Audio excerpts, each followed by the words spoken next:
होगा। Delicious, healthy, everyday. Rani, इस घर में कुछ है जो टूटता नहीं। ये पिलर कभी नहीं टूटेगा। रुंगटा स्टील टीएमटी से बना। रुंगटा नहीं तो घर स्ट्रॉन्ग नहीं। रुंगटा स्टील टीएमटी बार एकदम सॉलिड। चमकी चाट से क्या बना है? आलू चाट या फ्रूट चाट, स्वाद बनाए चमकी चाट। क्या बात है? स्वादिष्ट पकोड़े और बरसान, अरे चमकी चाट है इसकी जान। असली स्वाद सिर्फ चमकी चाट। आर प्योर सूजी पास्ता, उबालो मिलाओ और खाओ। 8 मिनट में तैयार। क्या टेस्ट है, सबका राजा आर प्योर मसाला।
हर पल मनाओ केसरी त्योहार।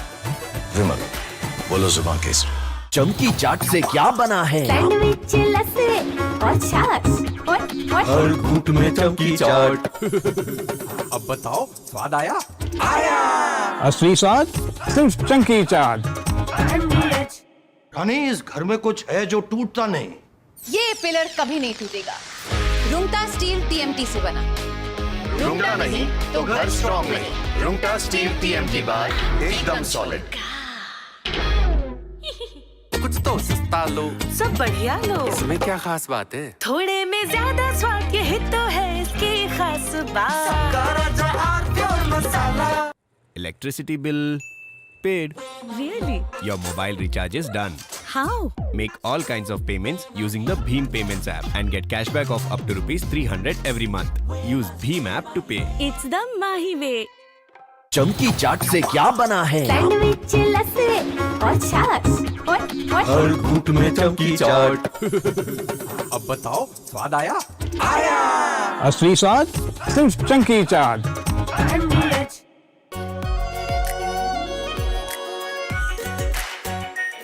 Our pure Shahi Paneer Masala.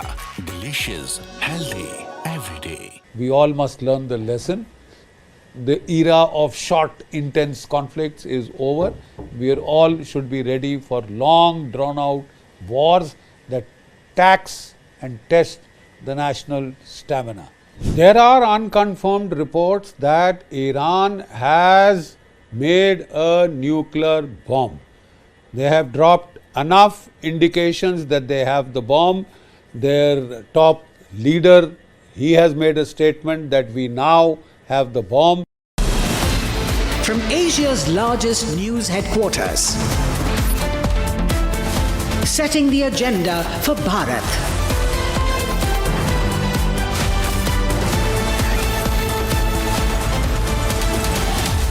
You're watching Republic.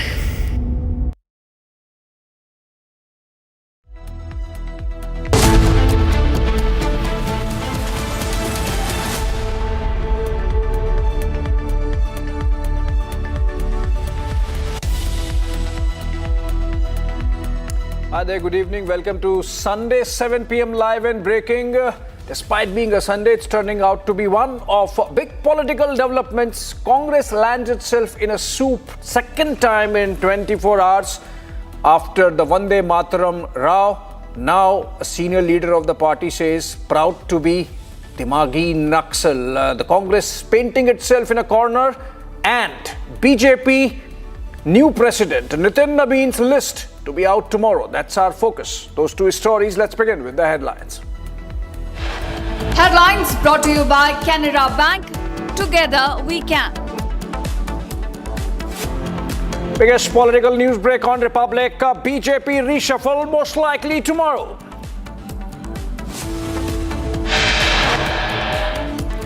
Republic accesses inside details of the likely rejig in the party, with infusion of youth expected in the new team of new president Nitin Nabeen. दुनिया जी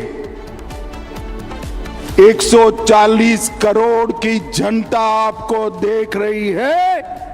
आपके द्वारा किया गया ये पाप इस देश की जनता कभी माफ नहीं करेगी, कभी माफ नहीं करेगी। Union Home Minister Amit Shah takes Congress to the cleaners, says nation won't forgive Sonia Gandhi for the insult to Vande Mataram, says India won't forget Congress's sins.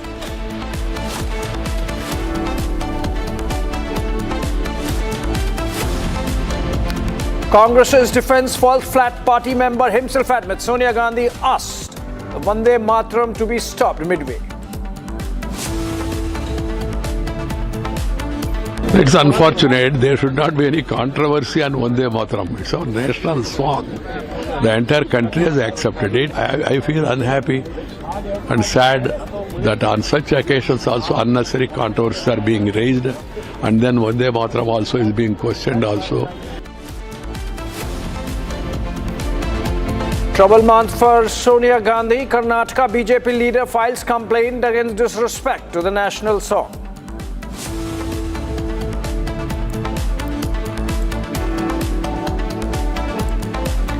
And Prime Minister Modi's Dimagi Naxal jibe hits Congress hard. Party leader owns to the remarks, is proud to be a Dimagi Naxal. That's speech Chidambaram.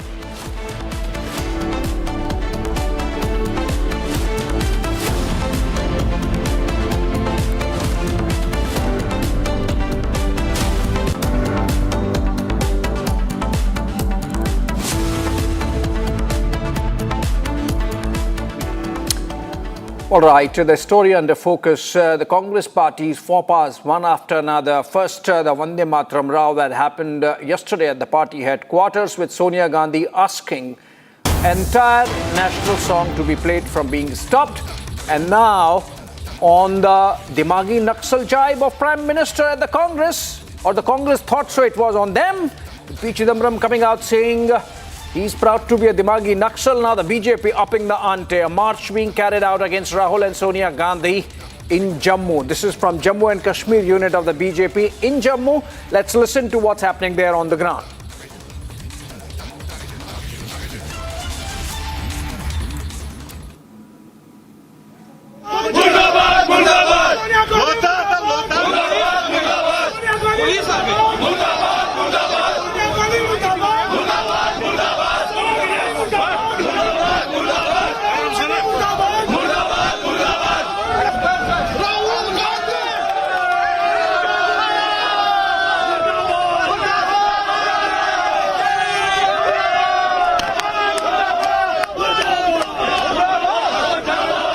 BJP is taking out a Mashal march towards the Congress headquarters in Jammu over the row of the Vande Mataram. Here, the Member of Parliament from the Rajya Sabha, Lok Sabha, the MLAs and the organizational leaders, they all are part of these protests that are taking place. Joined by me is the Rajya Sabha MP, Ghulam Ali Khatana with me. Sir, you are taking out the march. We have seen that the widespread protest taking place throughout the country. Congress जो है वो anti martyrs है। जिन शोहदाओं ने वंदे मातरम को फांसी के फंदे में अपना सांग बनाया, कांग्रेस ने उसका अपमान करा है। कांग्रेस के मैनिफेस्टो में आज तक ये नहीं है कि भारत पहले है। कांग्रेस के जो नेताओं ने यो करा है आज खेल, ये एंटी मार्टियर्स है, एंटी शोहदा है और उन लाखों शोहदाओं को आज अपमान करा है। इसलिए कांग्रेस के नेताओं के खिलाफ सख्त कानूनी कार्रवाई होनी चाहिए। ये मार्टियर्स के साथ खेला है, कांग्रेस एंटी मार्टियर्स है। लगातार जो है, they are saying that they have played with the martyrs. I am joined by the MLA Yudhvir Sethi also. Sir, लगातार हमने देखा कि कांग्रेस की तरफ से भावनाएं आहत की जाती हैं। आज भी उसी तरह के लिए विरोध प्रदर्शन। ये Indian national Congress. All right, well, these are protests in Jammu on the Vande Mataram FOPA of the Congress party. The BJP has taken strongly the comments made by P. Chidambaram, the Congress leader, former Home Minister, owning up to being a proud Naxal mind. Dimagi Naxal, the Prime Minister's jibe, not specifically targeted at the Congress, but the Congress clearly owning it up. Ravi Shankar Prasad, senior leader of the BJP, has taken a strong umbrage at the manner in which the former Home Minister has taken or responded to this comment by Prime Minister in his Independence Day speech from the ramparts of the Red Fort. Listen to Ravi Shankar Prasad. He spoke to our senior editor Prakash Singh in Patna. हमारे साथ हैं रविशंकर प्रसाद जी, पूर्व केंद्रीय मंत्री और पटना साहिब के सांसद। Ravi ji, BJP में पूरा ऑर्गेनाइजेशनल ओवरहॉल होने की सूचना मिली है। आप लोग क्या जो हाल में पॉलिटिकल स्टेलमेट हुआ पार्लियामेंट में और जंतर मंतर पर, तो क्या यूथ का इन्फ्यूजन और महिलाओं को उचित प्रतिनिधित्व मिलने की संभावना है? प्रधानमंत्री ने स्वयं कहा है कि देश के जेन जी का, जेन अल्फा सबका वो सम्मान करते हैं। बाकी हमारी पार्टी तो ऐसे भी यूथ को प्रमोट करती है। राष्ट्रीय अध्यक्ष की उम्र कितनी है हमारी? अब बाकी टीम में कौन कौन आएगा ये तो आप प्रतीक्षा करिए। आप लोग उत्साहित हैं इस नई लिस्ट को लेकर जो आने वाला है? लिस्ट को आ जाने दीजिए। हम लोग, हमारी पार्टी में युवकों को सम्मान हमेशा दिया जाता है। और आप जैसे वरिष्ठ नेताओं को भी, आप केंद्रीय मंत्री थे, उसके बाद भी पार्टी आपका बखूबी इस्तेमाल कर रही है, क्योंकि हम लोग जानते हैं कि जब भी राष्ट्रीय और अंतर्राष्ट्रीय विषय होते हैं, अरुण जेटली के बाद आप ही पार्टी का प्रतिनिधित्व करते हैं बड़े बड़े मंच। ये सब क्या बोल रहे हैं? धन्यवाद। चलिए, धन्यवाद। All right, that interaction, in fact, was on the big story that's been breaking, which is of the BJP finally carrying out its rejig of the top brass in terms of the new president, Nitin Naveen, picking up his team of senior vice presidents, secretaries, general secretaries, and the media team. That's going to happen tomorrow. In fact, Prakash Singh, our senior editor, broke the story earlier in the afternoon, and that's really got the storm going insofar as political developments are concerned, because that's going to be a big one. It was waited for long, And I believe Prakash Singh is live with us. Very good afternoon, good evening, Prakash, for joining us. That's a big breaking development you get, which is that finally, BJP is all set to come out with its new team under new President Nitin Nabin. Well, yes, Abhishek, it's been long pending ever since Nitin Nabin took over as the president of the BJP in February.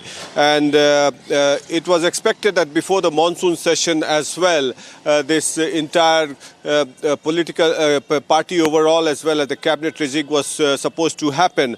But somehow or the other it was deferred. And keeping in mind the political stalemate and the protest that took place at Jantar Mandar, the BJP has taken a beating to some extent. And now it is upbeat and it has to announce its new list, and we expect that to happen tomorrow. And the BJP would send a message across the party cadre as well as the people of the country in order to galvanize the cadre with an infusion of fresh blood, experienced people as well as youth, women, in order to send a message for women empowerment, what Prime Minister has been saying for the delimitation bill as well as the women reservation bill. So a message would be sent, and yes, the people from different states, regional balance, caste equations, as well as technocrats would be getting inducted into the cabinet as well, which will follow suit after the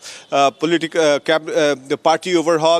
And we expect that certain leaders from different states would also be inducted who have got administrative experience in the organization. So we expect, and some ministers could take the axe and they would be moved to the party cadre to strengthen the party, keeping in mind their experience. As far as we have all seen how Ravi Shankar Prasad is being utilized. He was a part of the union cabinet for 8 years, but when it comes on national issues or international issues, he's the one who is representing the BJP, whether he's in Patna or Delhi. He addresses the press conference. So that way, people will be utilized and fresh blood would be infused, keeping in mind the latest trend and the way the Gen Zs or the youths have attacked the government. So the BJP, keeping in mind its organizational strength, it's a cadre-based party, and the party has risen from the rank of 2 MPs to 300 plus MPs. So it knows its ground very well. It knows best how to deliver on the ground and come back again. Keeping in the interest of the people intact as far as the country is concerned. So we all expect political overhaul as the party is concerned. As you mentioned, the senior vice president, the general secretary, some fresh people would be inducted, and of course the cabinet rejig would follow as far as Prime Minister Narendra Modi's cabinet is also concerned. Yeah. Back to you. Prakash, it's a big scoop for sure as political developments go. My question before we end this chat is that you mentioned that some of the ministers might move to the party. Now, if that happens, then there would be vacancies, obviously, in the Union Council of Ministers. So what happens next? Is a cabinet reshuffle a natural corollary to the BJP rejig that's panning out tomorrow?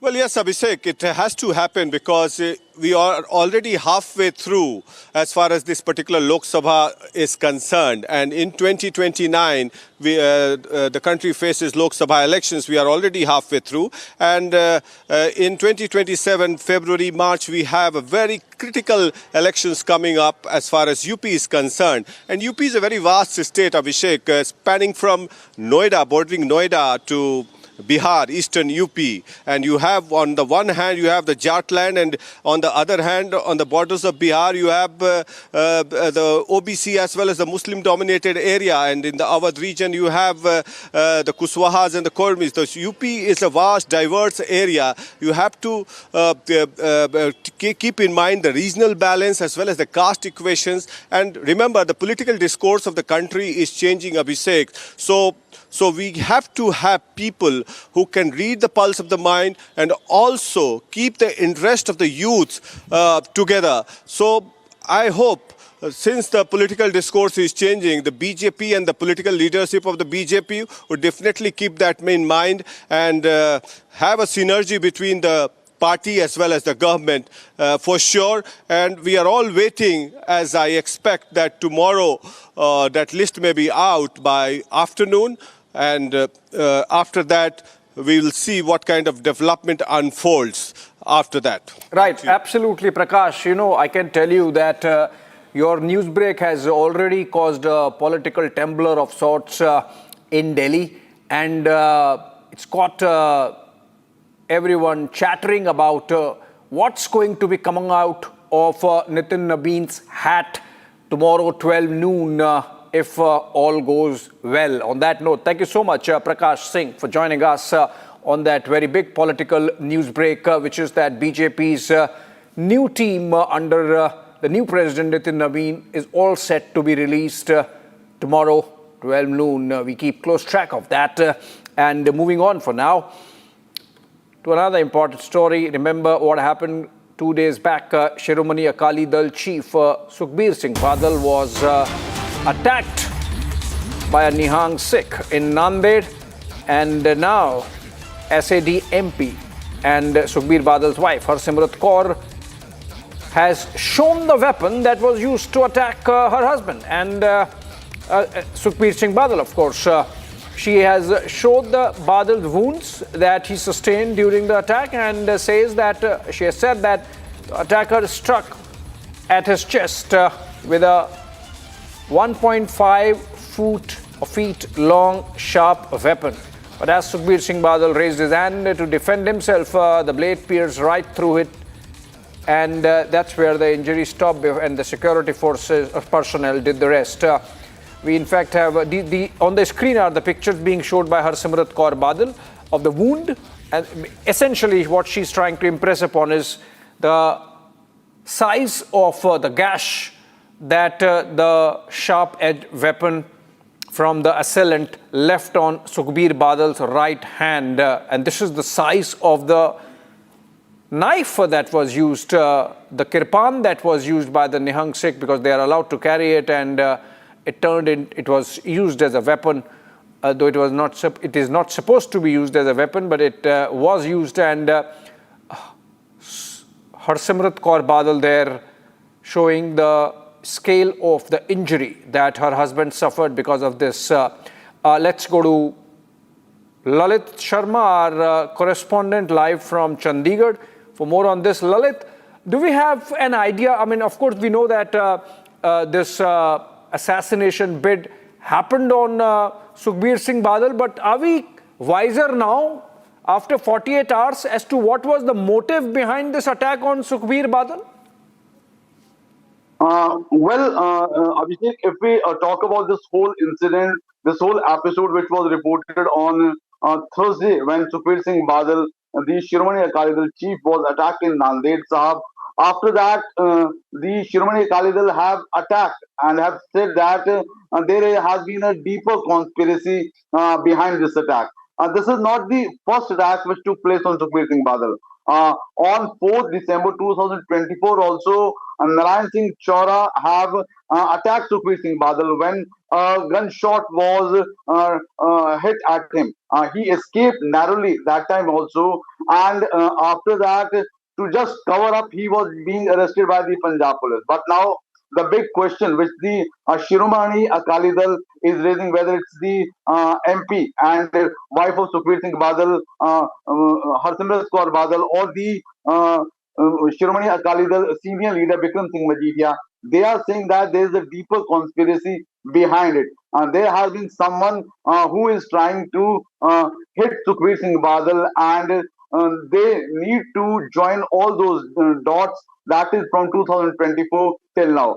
If we talk about the political things in Punjab, as next year elections are due of Vidhan Sabha in Punjab, and so there has been a lot of attacks on each other. But the way this whole episode has happened, the opposition, if we talk about the Congress party or the Aam Aadmi party, they are targeting and saying that all happened because of the sacrilege which took place in 2015 in Kot Kapura Babarkala firing case. So this is the thing for which there has been a lot of anger against Sukhbir Singh Badal. But if you talk about Sukhbir Singh Badal and the party's claim, they are saying that they have already bowed their head in the Akal Takht Sahib in Golden Temple, and they have said sorry for all the things which what happened. Right. So there has been a deeper conspiracy for which right now the investigation is going on. Back to the studio. All right, thank you so much, Lalit, with those updates on the Sukhbir Singh Badal attack that took place in Nanded 2 days back. All right, moving on from Punjab to Jharkhand, and students are holding or have held an effigy burning protest against Chief Minister Hemant Soren and Rahul Gandhi. JMM and Congress comment there in Ranchi, and these are the JPSC protests that have been going on for almost a month now.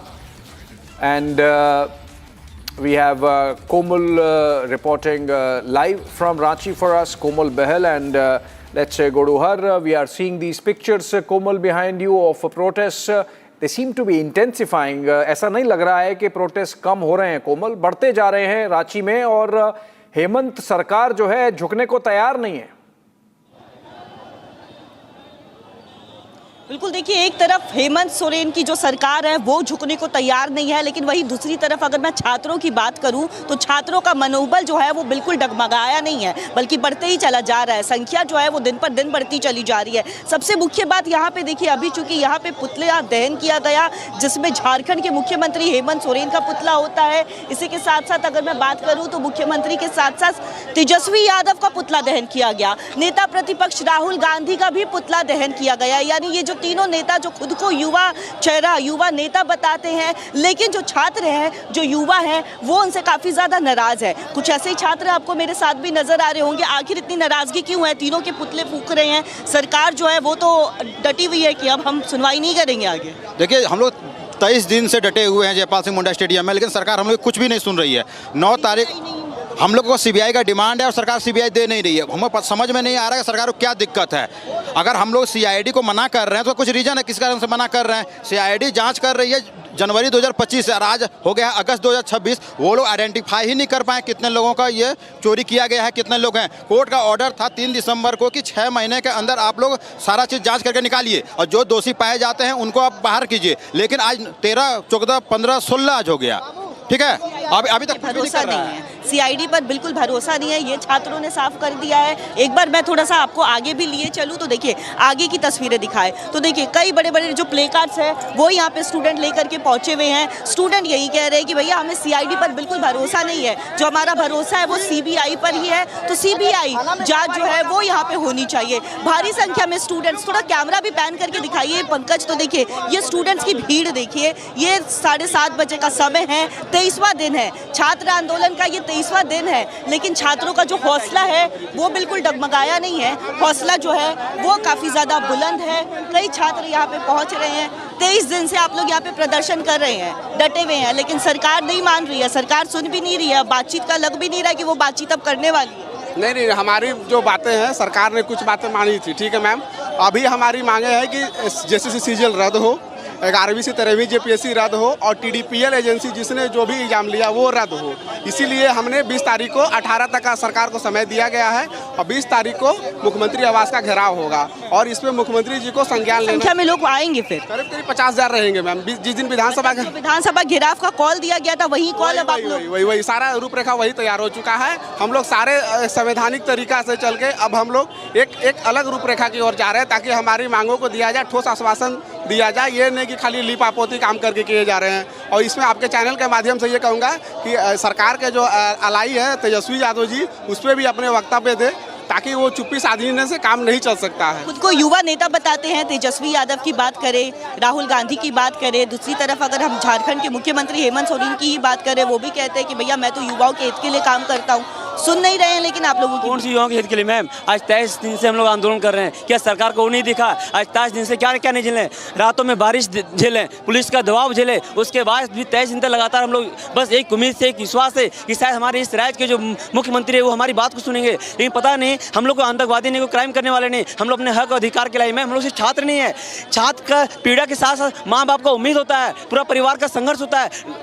कई नेता जो है झारखंड सरकार में, वो मंत्री भी है, वो कह रहे हैं कि ये तो बीजेपी के लोग। मैम किस आधार पे? आप बताइए ना, जब अगर नीट के लिए पेपर बात करें तो बोलते हैं कांग्रेसी हैं, जब अगर हम इससे बात करेंगे तो बीजेपी है। आने आप दो सिर्फ मतलब यहाँ क्या करना है, बीजेपी कांग्रेस से खेलती रही, बीच में बच्चा पैसा किस भविष्य जो है वो। अब बताइए किस आधार पे बोल रहे हैं बीजेपी के? किस आधार पे बोल रहे हैं आप बीजेपी के? हम लोग मेहनत करने वाले छात्र हैं, हम लोग क्या मांग रहे हैं बताइए? हम लोग तो अपना न्याय मांग रहे हैं ना, कि जो हमारे साथ जो अन्याय हुई है उसको साफ कीजिए ना। हमारे साथ जो सीजल जैसे बहुत बड़ी धांधली हुई एग्जाम की मांग लगातार यहाँ पे स्टूडेंट कर रहे हैं, भारी संख्या में यहाँ पे स्टूडेंट मार्च उन्होंने निकाला, जयपाल मुंडा स्टेडियम से लेकर के फिराया लाल चौक तक पहुंचे हैं, जिसके बाद यहाँ पे मुख्यमंत्री हेमंत सोरेन, तेजस्वी यादव, कांग्रेस नेता राहुल गांधी का पुतला दहन भी किया गया। काफी ज्यादा आक्रोश जो है वो यहाँ पे देखने को मिल रहा है स्टूडेंट के अंदर। स्टूडेंट का यही कहना है, चेतावनी दे दी है कि अगर 18 अगस्त तक उनकी बातें, उनकी मांगों को पूरा नहीं किया जाता है, सीबीआई जांच नहीं होती है, जेपीएससी जेएसएससी सीजीएल रद्द नहीं होता है, तो ऐसे में 20 अगस्त को घेराव करेंगे। Yes, back to the studio. Thank you so much, Komal Behel there reporting from Ranchi, and protests are all set to intensify, and a build-up happening to a massive show of strength on August 20. That seems to be happening. With that, we wrap up this bulletin. Short break. Coming up on the other side, Republic's special series on Echo Drive, as also news with Union Home Minister Amit Shah saying nation won't forget Sonia Gandhi for insult to Vande Mataram.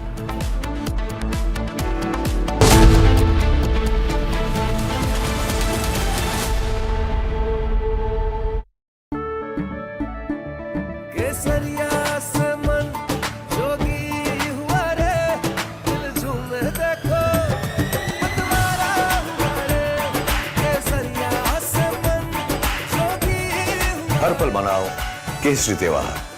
विमल, बोलो जुबान केसरी। R pure सूजी pasta, उबालो, मिलाओ और खाओ, 8 minute में तैयार। क्या टेस्ट है, सबका राजा आर प्योर मसाला। चमकी चाट से क्या बना है? सैंडविच, लस्सी और छाछ हर घूंट में चमकी चाट। ड्राई फ्रूट और दही बड़े, चमकी चाट से स्वाद बढ़े। असली स्वाद सिर्फ चमकी चाट। Electricity bill paid. Really? Your mobile recharge is done. How?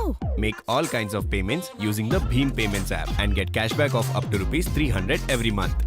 Use Bheem app to pay. It's the Mahi way.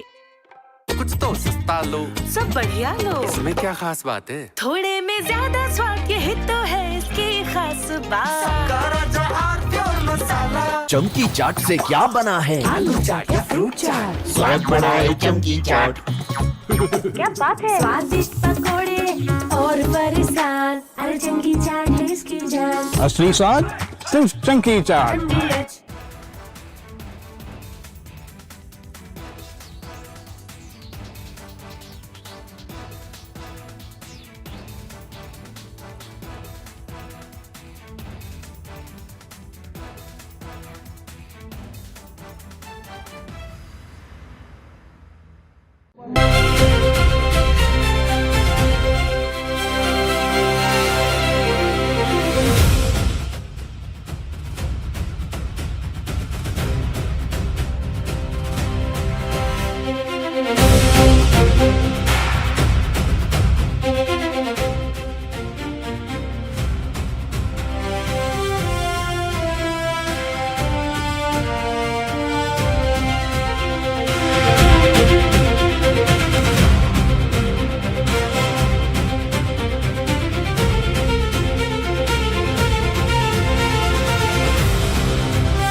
चमकी चाट से क्या बना है? सैंडविच लस्सी और छाछ हर घूंट में चमकी चाट, ड्राई फ्रूट और दही बड़े, चमकी चाट से स्वाद बढ़े। असली स्वाद सिर्फ chunky chaat. QS&THE, the world's foremost university rankings organizations, have ranked Amity amongst the top 3% universities globally, making it among the very few Indian universities to be included in both rankings. Yet another top ranking for Amity University.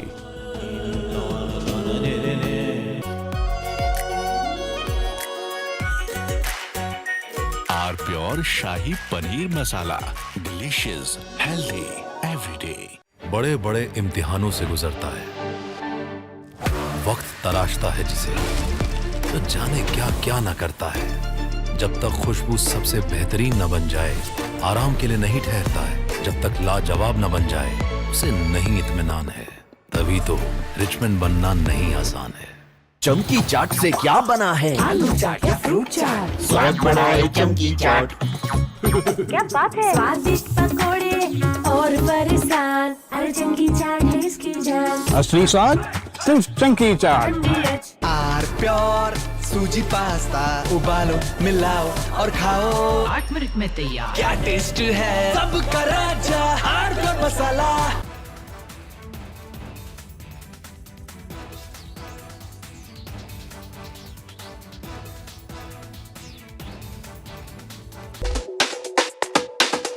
Here's today's lineup.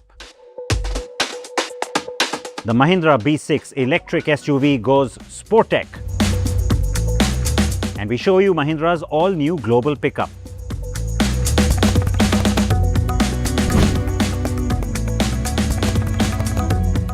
The Aprilia Tuono 457 gets a major update.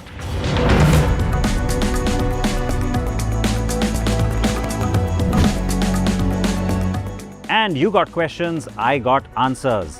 Stick around for all that coming up right now on Echo Drive.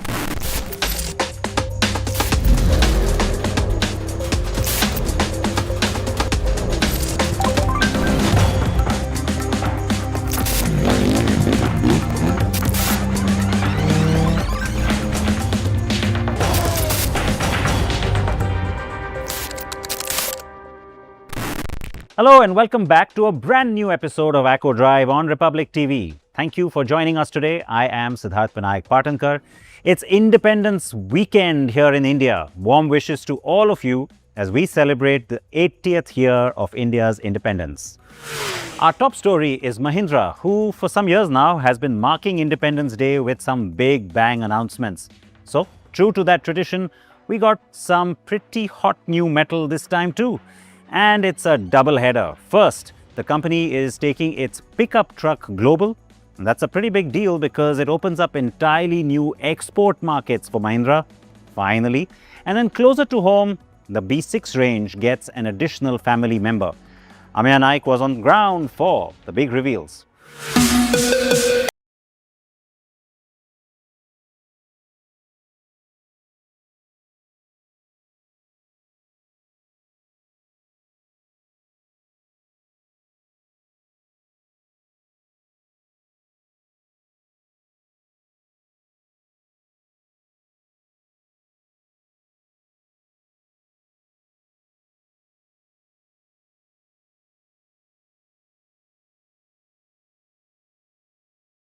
The SUV. The Scorpio Lifestyler is built on Mahindra's next generation body on frame architecture. Mahindra says the focus here is on capability, durability, safety and refinement. And this is not pitched as a niche product for the Indian markets. No, it's not about that. It's about making a global product for markets like New Zealand, Australia, South Africa, Middle East and even Latin America. Now let's talk about design, because Mahindra isn't exactly going for the quietly blending into the background approach. The company showcased the Scorpio Lifestyler in 3 different expressions: Valley, Reef and Trail. The Valley edition is aimed at buyers who want a mix of work and leisure and comes in Artemis grey color. The Reef edition, finished in Aqua Reef, is inspired by freedom, exploration and the outdoors. And then there's the Trail edition in Sahara Beige. which is the most adventure focused of the three. 3 versions, 3 editions and 3 personalities. That's what Mahindra is going for. It's not saying that these are 3 different vehicles altogether.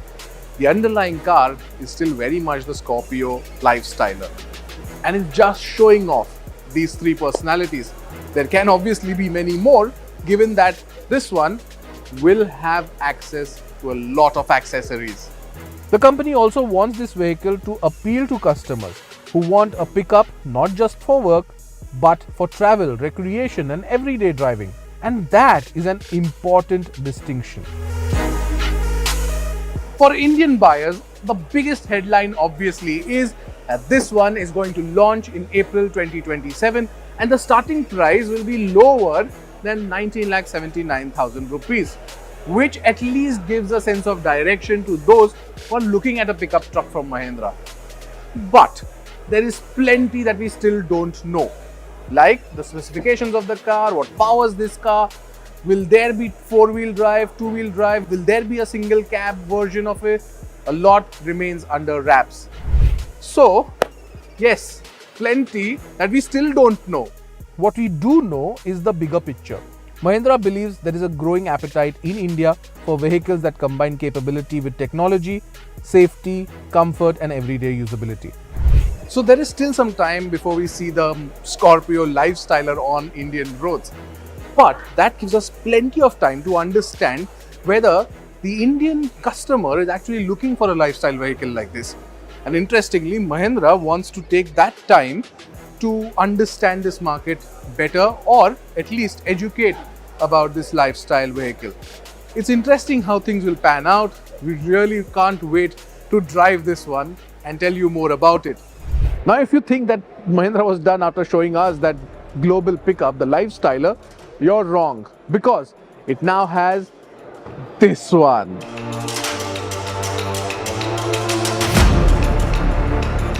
It's not a new car, of course, it's the B6, but the B6 now gets a completely new series, Sport Tech, Sport and Technology. Let me take you through all of that right away. The B6 is now offered in 8 variants and 12 colors. This one from there might look like black to you, but up close, it's called Ruby Velvet. And then you can see how well it looks. Let me talk about the price as well, because this one now is available with battery as a service too, with prices starting from 11,45,000 onwards, and it's only available in pack 1 and pack 2. But this one is pack 4. The prices therefore ex-showroom for the entire car start from 19,45,000 rupees going upwards of 26 lakh rupees. That's quite a spectrum, quite a lot of features too on offer. But there are changes to the inside that you will really love. So let's get inside. The first thing that you'll notice is that 3-screen layout. That's available from pack 2 onwards. But yes, very interesting and very intuitive as well. So all of these features are going to be different features available, and you also have tech features on offer. There's a tech suites on offer which has Google Gemini. There are 48 apps on offer, and there is so much more tech on this car now than ever before. So yes, a very intelligent B6 on offer. And the best part about all of this is that you also get option to write messages, which can be then displayed on your tailgate, rather your tail lamps. Yes, that is something great.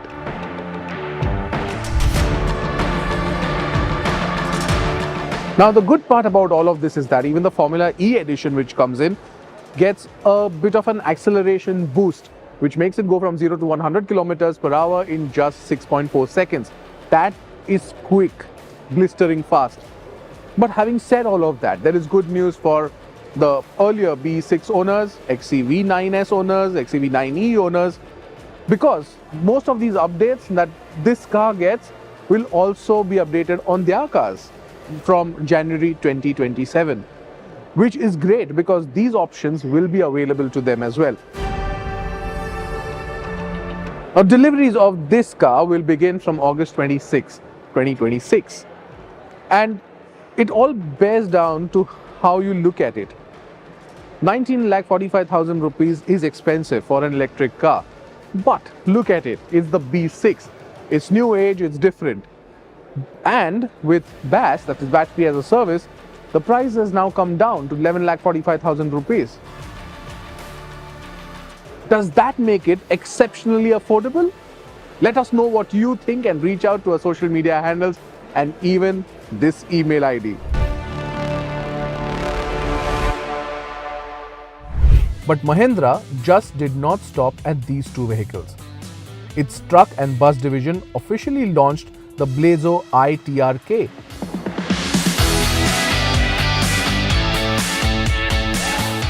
Its next generation heavy commercial vehicle. At the heart is Mahindra's 320 brake horsepower M-Power engine paired with the iMax 2.0 connected vehicle platform. The headline number up to 10% more mileage compared to previous models. A direct hit on running costs for fleet owners. But the real industry first is uptime.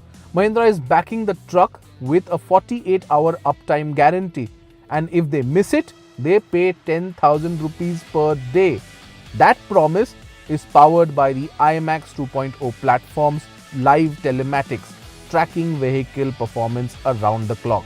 The range spans multiple configurations: 28, 35 lift axle, 42, 48 and 49 ton in a 10x2 layout.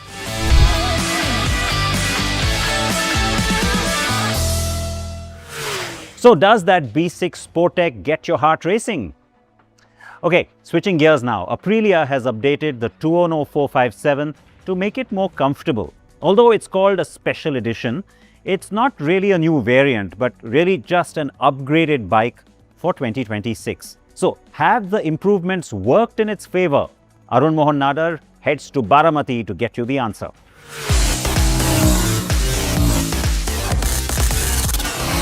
So what I have next to me is the Aprilia 2ono 457 Special Edition. This is not a special variant of the standard motorcycle, but this is the updated version of the 2ono 457 because Aprilia says they have fixed the two major issues with the motorcycle. First was comfort and the second aspect was the ergonomics, as the motorcycle felt cramped for tall riders. So have these upgrades made the new 2ono 457 Special Edition a better bike or not? We get you that answer.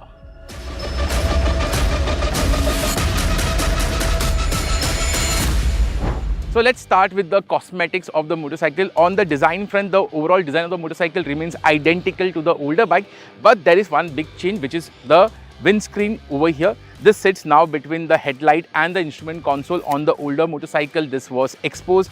I was never a big fan of that bug-eyed headlight. This windscreen makes the front end look better in my opinion. Moving forward, you can see that the graphics on the motorcycle has been redesigned. It is now extending from the tank extension to the fuel tank. Looks a bit cool. Also, the 2ono badging at the rear end has been redesigned, makes it look better. There are two new color options also to distinguish the special edition from the older edition. There's Mamba Black and there's Puma Grey. So these are the changes on the cosmetic end.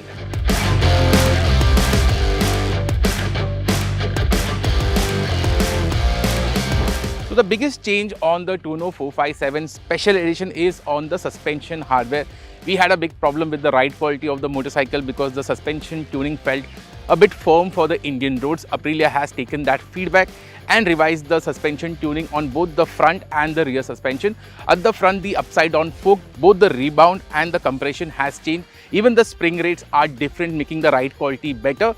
And you can feel that difference on the roads. On bad roads, the new 2ono 457 feels much more composed. You don't feel that judder on the handlebar. At the rear, the monoshock, the compression has been changed.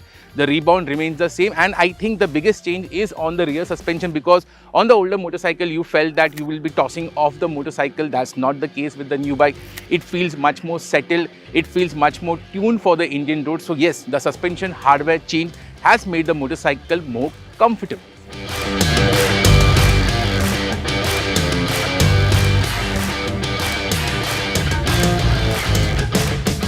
So on the ergonomics end, there are two big changes. First up, the handlebar is now 10 mm higher, and the seat density, the foam has been increased by 10 mm. So let's check out the ergonomics. Now Aprilia still claims the seat height is 800 mm, although they say that the foam has increased by 10 mm. I am 5 feet 10 tall, weigh around 100 kg. As you can see, I can easily flat foot. For me, the seat height is not an issue, and even for shorter riders, I don't think so the seat height should be a big issue, because the seat itself, the profile is very tapered, so it's not a wide motorcycle in that sense. Second thing, the riding posture, as I mentioned before, the handlebar is now 10 mm higher. The foot peg still remains rear set, so you can see the riding posture is slightly canted forward, but it's not overly sporty like the RS457. So the riding posture is like a typical street fighter, a bit sporty but comfortable, makes riding this motorcycle very fun, very enjoyable. And I think the ergonomics, yes, it is a bit sporty, but it is also comfortable. Second aspect is the weight of the motorcycle. Again, not very heavy. You can easily move the motorcycle around when you want to park the motorcycle. So the change in ergonomics, the biggest change is for taller riders, the leg space used to feel cramped. Now it doesn't feel that much. Even for your shoulder also, the riding posture is more comfortable and better.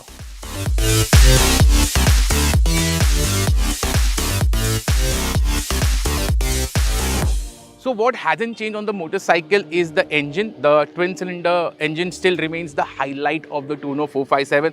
Offers you ballistic performance, very strong mid-range, very strong top end. You can do very good speeds on the motorcycle, feels quick, feels nice, feels very engaging. Even that exhaust note with the 270-degree crank has that magic of a parallel twin engine. You also get a lot of refinement. So the Tuono 457 is a great motorcycle for your city commutes, and you can also go touring, because this motorcycle does speeds around 120-130 kilometers per hour very easily. The stability of the motorcycle is great.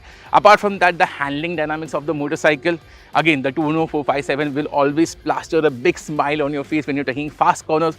Feels very composed, feels very confident, just feels so good when you're taking the corners fast. The tires do a good job, the chassis balance is superb. So in terms of handling, this remains one of the best mid-capacity motorcycles out there, and in terms of performance also, because this is among the most powerful mid-capacity motorcycles in the market.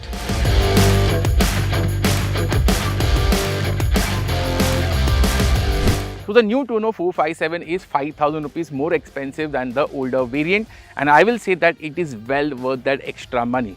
The big change is on the suspension hardware. Now the Tuono 457 feels much more comfortable on Indian roads. The ride quality is good on our roads, and this makes the motorcycle more comfortable. The second aspect is the change in ergonomics, because that again makes the riding position better. It gives the rider a lot of more comfort when you're out touring.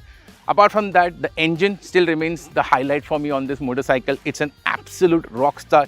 Even the handling dynamics of the motorcycle is very good. It is very thrilling around the corners. So if you want a fun mid-capacity motorcycle, the Tuono 457 still remains a great option. Now it is much more comfortable for the suspension and also in terms of the rideability, and that makes the motorcycle more recommendable. Having said that, 4 lakh rupees is expensive, but then again, good things come at a price.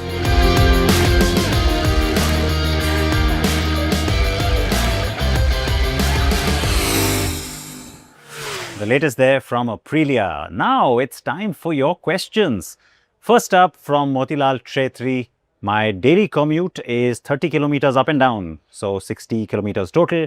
70% of it is on the highway, so should I go for diesel or petrol?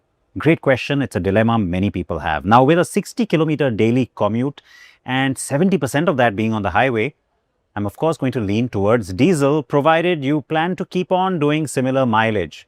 It'll be more efficient, more relaxed at highway speeds, and any DPF issues are unlikely because the car is going to get plenty of long runs. Now, if your annual mileage is under 12,000 or maybe even under 15,000 kilometers, or your usage may be shifting later on to just mostly city driving, then maybe petrol becomes the better choice. Naveen Rana is asking, on the Thar Rocks, which is better for driving in Uttarakhand, both hills and plains, diesel manual or diesel automatic, AT? For overall driving comfort, and what is the mileage difference, which color is more premium and suitable for a government employee? Okay, that's very interesting. Now for Uttarakhand, I am going to choose the diesel automatic. Surprised? Well, because I'm guessing that you'll have to deal with some messy traffic from time to time as well. It also makes hill driving much more relaxed, especially every day, and especially in traffic and on those steep climbs. The torque converter has reasonably quick changes and it works quite well on the descent as well. Now, unless you simply enjoy driving with shifting gears yourself, the automatic is the better all-round choice. As for mileage, you're not going to find much of a difference. Even the company claims the same 15.2 kilometers per litre for both. And while the color is very subjective, I feel you should get whatever color you like anyway, regardless of what you do for a living. My personal favorites are the Deep Forest and Nebula Blue, but in the hills, the Tango Red and Citrine Yellow, they will really stand out. Okay, this is an interesting one. We already have the Scram 440, don't we? So why do we need a Himalayan 440? Right, the Scram 440 isn't a hardcore off-road bike like the Himalayan 440 is expected to be.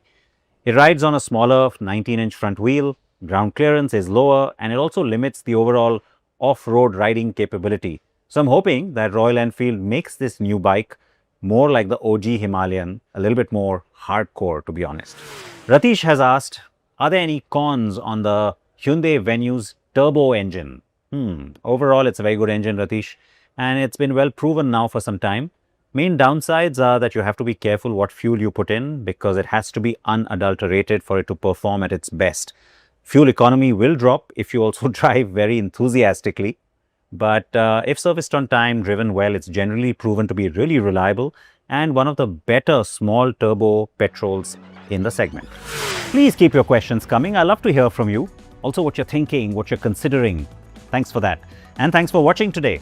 I will be back next week with more cars, more bikes and more news. Until then, please drive safe, wear your helmets or your seat belts as the case may be. Stay with Republic for news updates.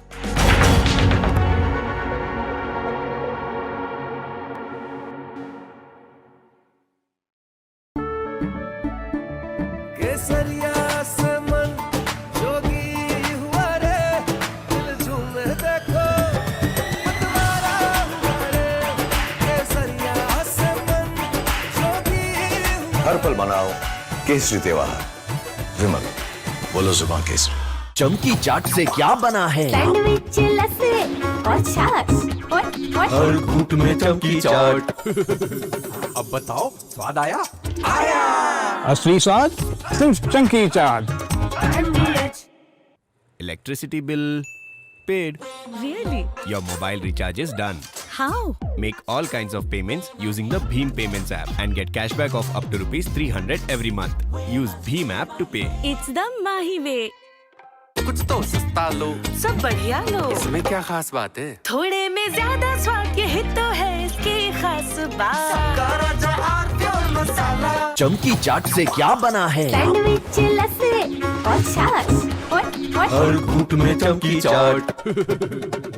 Dry fruit और दही बड़े। चमकी चाट से स्वाद बढ़े। असली स्वाद सिर्फ चंकी चाट।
हि प्राणा शरीरे बहुते तुमि मा शक्ति हृदये तुमि मा भक्ति तुम्हारे प्रतिमा बड़ी मंदिरे मंदिरे वंदे मातरम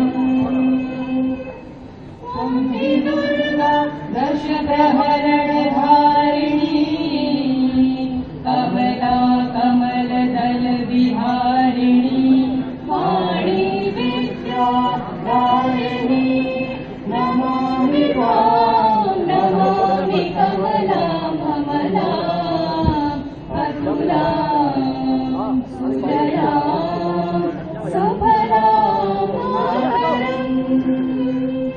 वन्दे मातरम् श्यामलां सरलां सुस्मितां भूषितां धरणीं मातरं वन्दे मातरं वन्दे मातरम्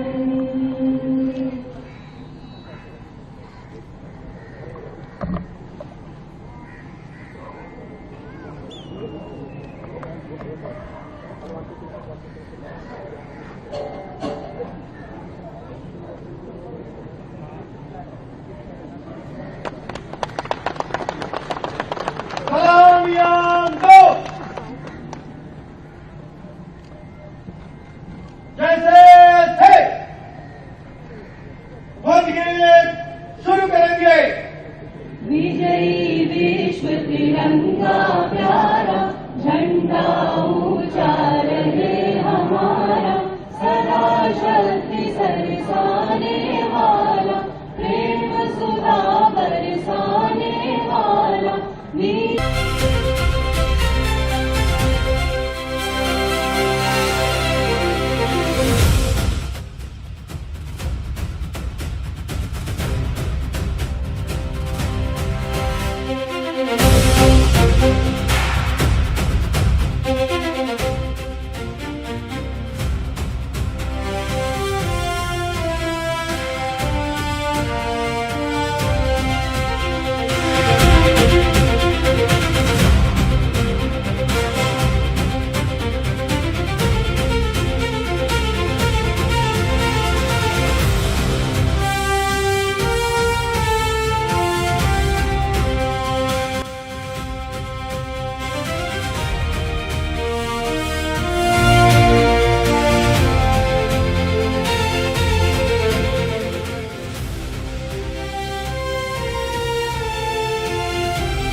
हर पल मनाओ केसरी त्योहार।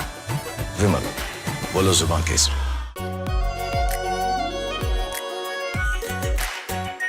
Are pure shahi paneer masala, delicious, healthy everyday. Rani, इस घर में कुछ है जो टूटता नहीं। ये पिलर कभी नहीं टूटेगा। रुंगटा स्टील TMT से बना। रुंगटा नहीं तो घर स्ट्रॉन्ग नहीं। रुंगटा स्टील TMT बार एकदम सॉलिड। चमकी चाट से क्या बना है? सैंडविच, लस्सी और छाछ और हर घूंट में चमकी चाट। ड्राई फ्रूट और दही बड़े। चमकी चाट से स्वाद बढ़े। असली स्वाद सिर्फ चंकी चाट। आर प्योर सूजी पास्ता उबालो मिलाओ और खाओ 8 मिनट में तैयार। क्या टेस्ट है सबका राजा R pure masala.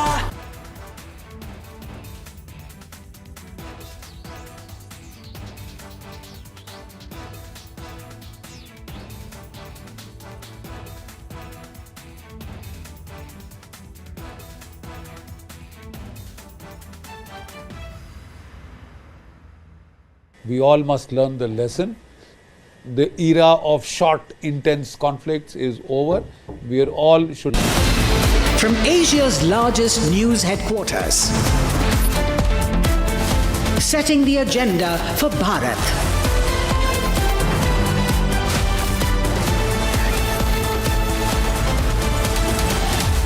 You're watching Republic.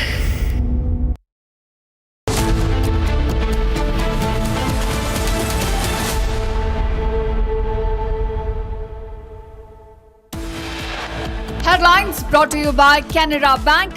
Together we can. Biggest political news break on Republic. BJP reshuffle most likely tomorrow.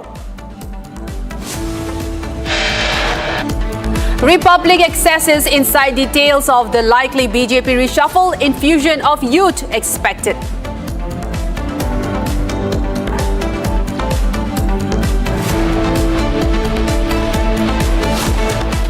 एक 140 करोड़ की जनता आपको देख रही है।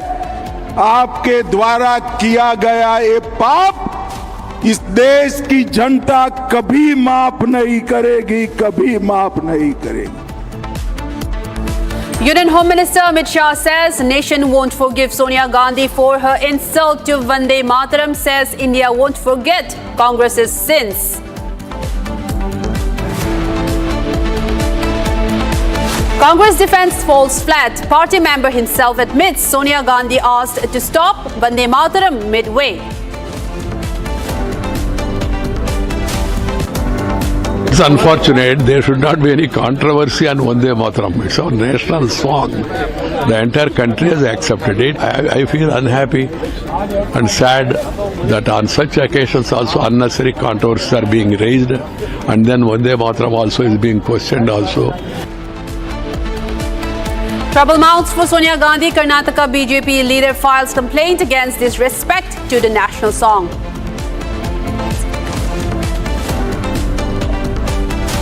Prime Minister Modi's Dimagi Naxalism drive hits Congress hard. Congress leader owns to the remark, says proud to be a Dimagi Naxal.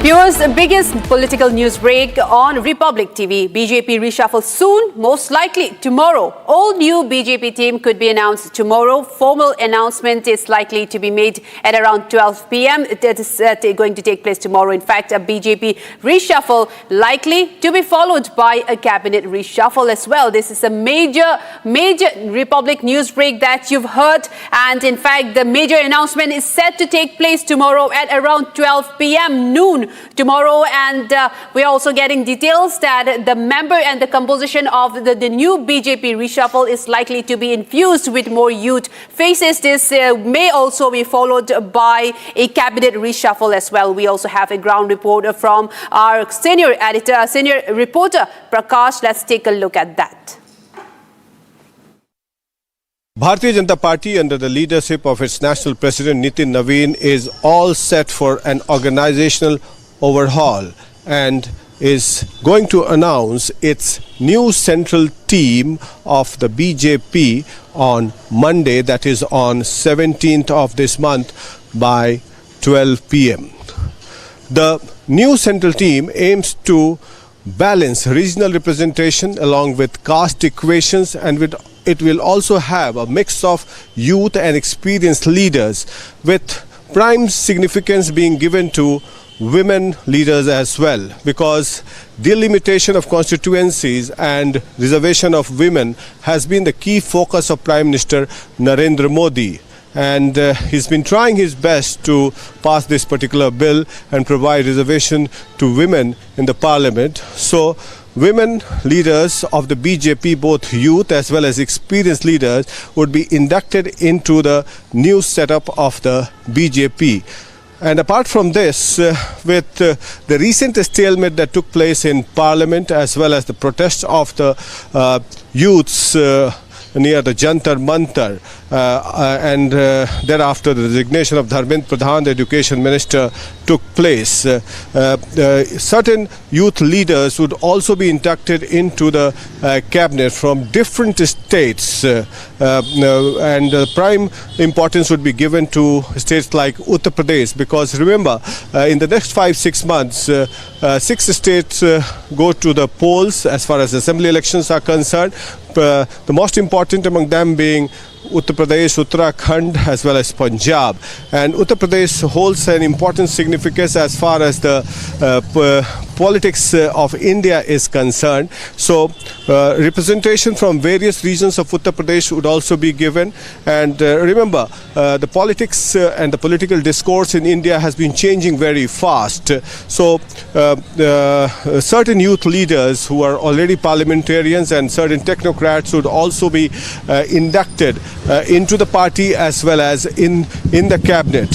So this will happen very soon, and this particular overhaul was expected for quite some time, ever since Nitin Naveen took over as the party president in February this year, but it has been long delayed, and after confabulations and consultations with Prime Minister Narendra Modi, Union Home Minister Amit Shah, as well as RSS functionaries and Nitin Naveen, the national president himself, the BJP is now all set for announcing its new team.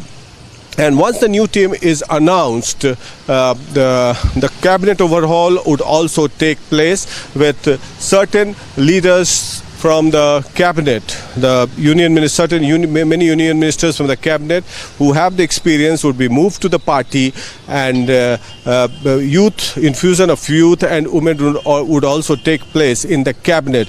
So that is also on the expected lines. And the infusion of youth, experience and women in particular would take place both at the party and the central level, because Nitin Naveen himself is a 46-year-old national president, and remember, this party is 46 years old, and it has travelled a long distance from being a two-party MP when Atal Bihari Vajpayee and Lal Krishna Advani were its only parliamentarians, to crossing over 300 mark last time, and also 200 plus 40 plus seats this time itself in the 2024 Lok Sabha elections. Remember, this overall would be significant as far as UP elections are concerned, and this would also be a build-up to 2029 Lok Sabha elections, because the BJP wants to send a message to different sections of the society, specifically the youth, that it is ready to protect the interest of the youth, women, and also the people of India, with larger interest to take the country forward with the infusion of new energy both at the party level and the cabinet level. So this is a big development taking shape in the national capital, and Republic TV keeps you ahead of this breaking news, because it is the only channel to break this news on Republic TV, and Republic Bharat will keep you updated on all the developments related to the overhaul within the BJP as well as the central cabinet in the coming days. In fact, viewers, we also spoke to BJP MP Ravi Shankar Prasad in this. Let's take a listen to that as well. हमारे साथ हैं रविशंकर प्रसाद जी, पूर्व केंद्रीय मंत्री और पटना साहिब के सांसद। Ravi ji, BJP में पूरा ऑर्गेनाइजेशनल ओवरहॉल होने की सूचना मिली है, आप लोग क्या जो हाल में पॉलिटिकल स्टेलमेट हुआ पार्लियामेंट में और जंतर मंतर पर, तो क्या यूथ का इन्फ्यूजन और महिलाओं को उचित प्रतिनिधित्व मिलने की संभावना है?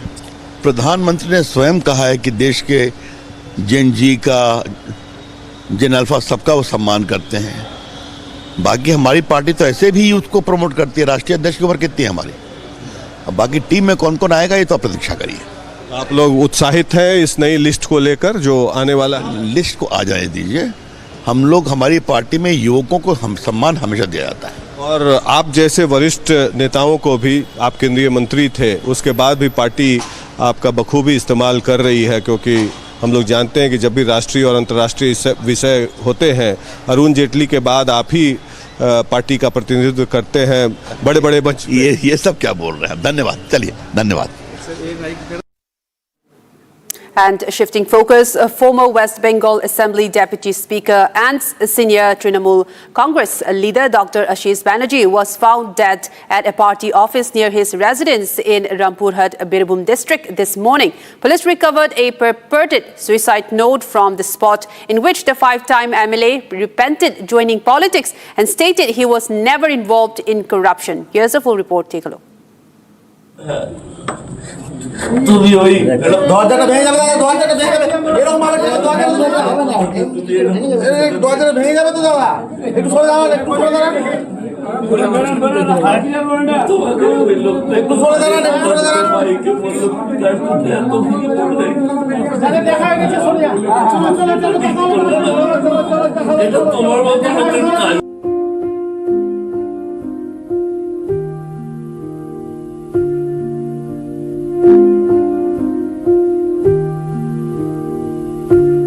रामपुरहाट थाना में सुबह में खबर आई कि थाना इलाके में ही एक पूर्व विधायक और पूर्व डिप्टी स्पीकर जो रहे हैं माननीय आशीष बनर्जी थी, उनका घर और प्रेमाइज में ही उनकी बॉडी एक रस्सी के साथ झूल रही है।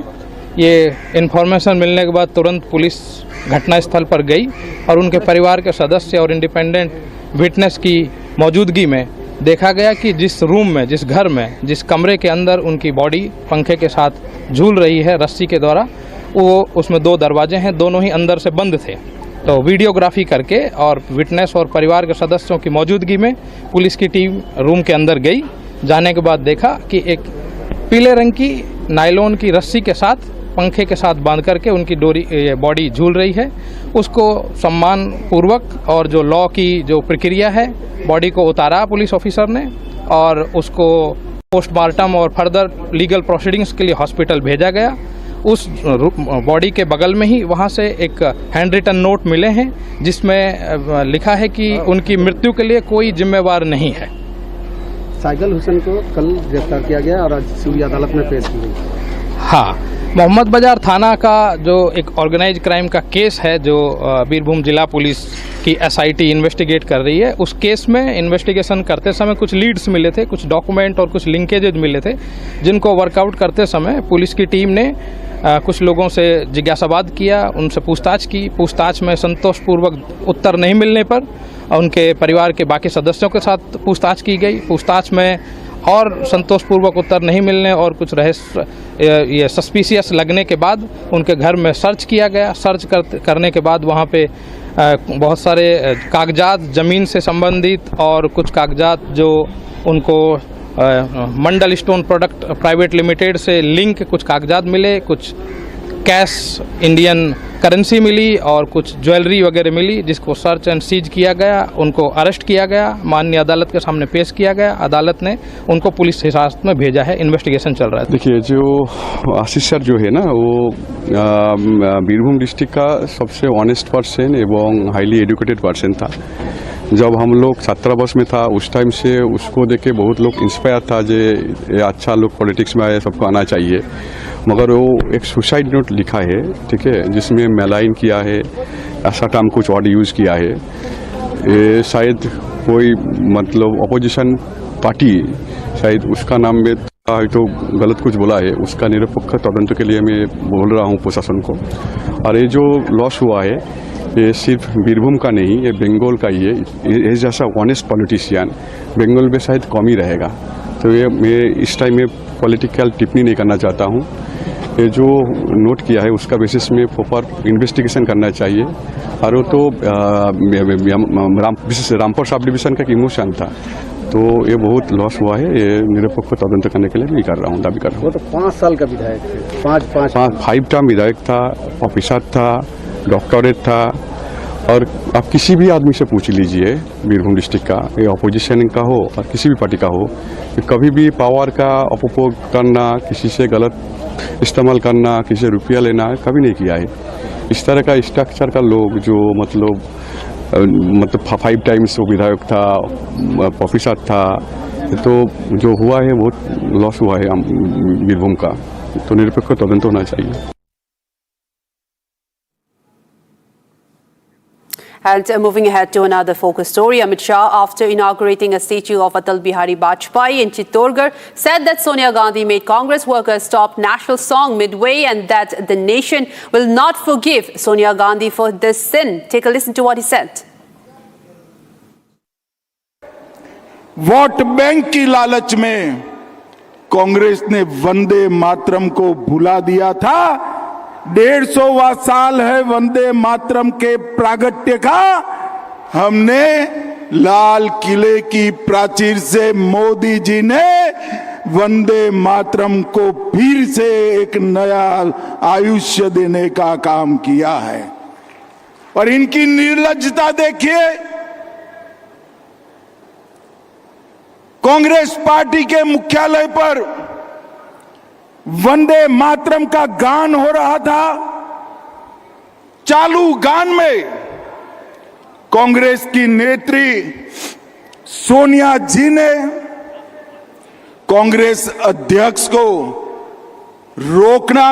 गान रोकने का कहा। हम सब टीवी पर देखते रह गए। 80 साल के बाद बंकिम बाबू का ये अमर मंत्र, अमर गान जब फिर से सम्मान प्राप्त कर रहा है, वो भी सोनिया जी को राज नहीं आता है। सोनिया जी 140 करोड़ की जनता आपको देख रही है। आपके द्वारा किया गया ये पाप इस देश की जनता कभी माफ नहीं करेगी, कभी माफ नहीं करेगी। कोई स्वप्न में भी कैसे सोच सकता है कि वंदे मातरम उसका गान अधूरा छोड़ दिया जाए? कांग्रेसियों को शर्म आनी चाहिए। और जरा भी शर्म बची है तो 2 हाथ जोड़कर बंकिम बाबू की अमर आत्मा से और देश की जनता से माफी मांगनी चाहिए। And also, viewers, BJP leader filed a complaint against Sonia Gandhi over the alleged disrespect to Vande Mataram among Mangaluru BJP. In fact, Vikas Puttur has filed a complaint against Congress leader Sonia Gandhi at the Urwa police station, alleging disrespect to Vande Mataram. This has been accompanied by BJP workers alleging that Sonia Gandhi had asked for the national song to be stopped midway. He demanded that police register an FIR and initiate legal action. Puttur also warned of approaching the High Court with a private complaint if an FIR is not registered. He also urged police to act without any political pressure in matters concerning national honor. Let's take a look at that as well.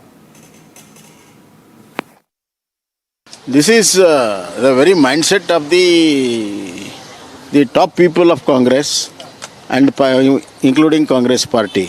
They are against the idea of Bharat, India. They are against the idea of nationalism. They are against the unity, integrity of this country. Therefore, anything which portrays the nationhood and the Indianism and Bharat, they are opposing, and that frustration has shown out now through their behavior during Vande Mataram, which was sung in Congress party. I am surprised that Vande Mataram was sung in Congress party. But if at all this topic be raised in the parliament, because their government in Kerala has banned it. So I thought that they will not sing in Congress party. But having sung and showing disrespect, it's all the more case to worry. Will this be raised in the parliament as well, sir? Will this be raised in the parliament as well?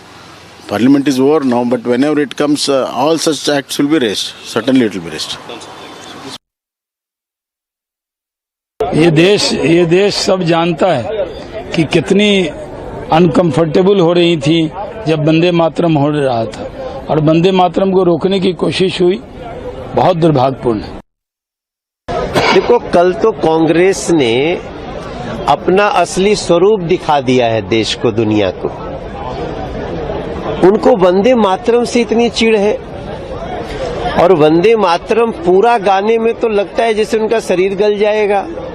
कल आपने देखा होगा कि जैसे ही वंदे मातरम का संपूर्ण version गाने वाले, चूंकि जो आए हैं उनको तो पता है कि कानून भी है, कानून बन गया है। अभी कुछ दिन पहले हम लोगों ने वंदे मातरम के 150 वर्ष होने पे पूरा वंदे मातरम गाया जाएगा, टुकड़े टुकड़े नहीं होगा। लेकिन जैसे ही कोटि कोटि कंठ कल कल निनाद कराले शुरू हुआ, उसके बाद का दृश्य आप देखिए। सोनिया जी कितनी परेशान हो जाती हैं, खड़गे जी कितने परेशान, आदमी को बुलाया जाता है, बाद में इनको लगता है कि अरे तो सब वीडियो पे आ गया, तो उन लोगों ने कुछ अपने उसका सफाई देने का भी प्रयास किया। नहीं, देखिए, जब राष्ट्र गीत चल रहा हो और उस वक्त सोनिया गांधी जी, राहुल गांधी जी, खड़गे जी और पूरी जो व्यवस्था वहां पर थी, वो सुनियोजित तरीके से अपमान करने की ही नीयत दिखाई दे रही है उसमें। वो उनको शायद उसमें माँ दुर्गा का जो उल्लेख है वंदे मातरम में, उससे उनके मन में एक पीड़ा है। जब तक कांग्रेस सत्ता में रही, उन्होंने पूरा वंदे मातरम कभी इस देश में होने भी नहीं दिया। लेकिन जिस प्रकार का अपमान उन्होंने राष्ट्रीय गीत का किया है, वो ये बताता है कि गांधी परिवार आज भी भारत माता से और भारत के जुड़े हुए प्रतीकों के प्रति आज भी सम्मान करना वो सीख नहीं पाए हैं। नहीं, देखिए, उन्होंने इशारा किया, एक बार किया, 2 बार किया, और खासतौर से जो मैं सोशल मीडिया पर देख रहा हूं कि राहुल गांधी का ये कहना कि ये हमारा गीत नहीं है। विदेशी संस्कृति से ओतप्रोत ये कांग्रेस हमेशा अपने राष्ट्र सम्मानों का विरोध करती रही है, और पिछले कुछ समय से हम देख रहे हैं कि जिस अराजकता से ये कांग्रेस पार्टी चल रही है, ये देश के लिए ठीक नहीं है। Fact, coming up after a short break, trouble continues to mount for Sonia Gandhi. Karnataka BJP leader has filed a complaint against her disrespect to the national song during the celebrations of Independence Day at the Congress headquarters. Coming up next, stay tuned.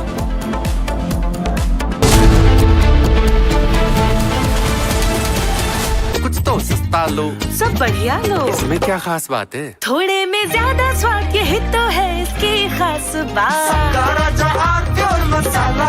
QS&THE, the world's foremost university rankings organizations, have ranked Amity amongst the top 3% universities globally, making it among the very few Indian universities to be included in both rankings.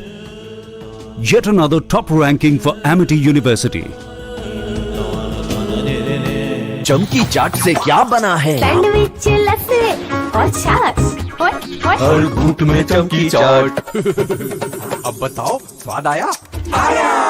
असली स्वाद सिर्फ chunky चाट।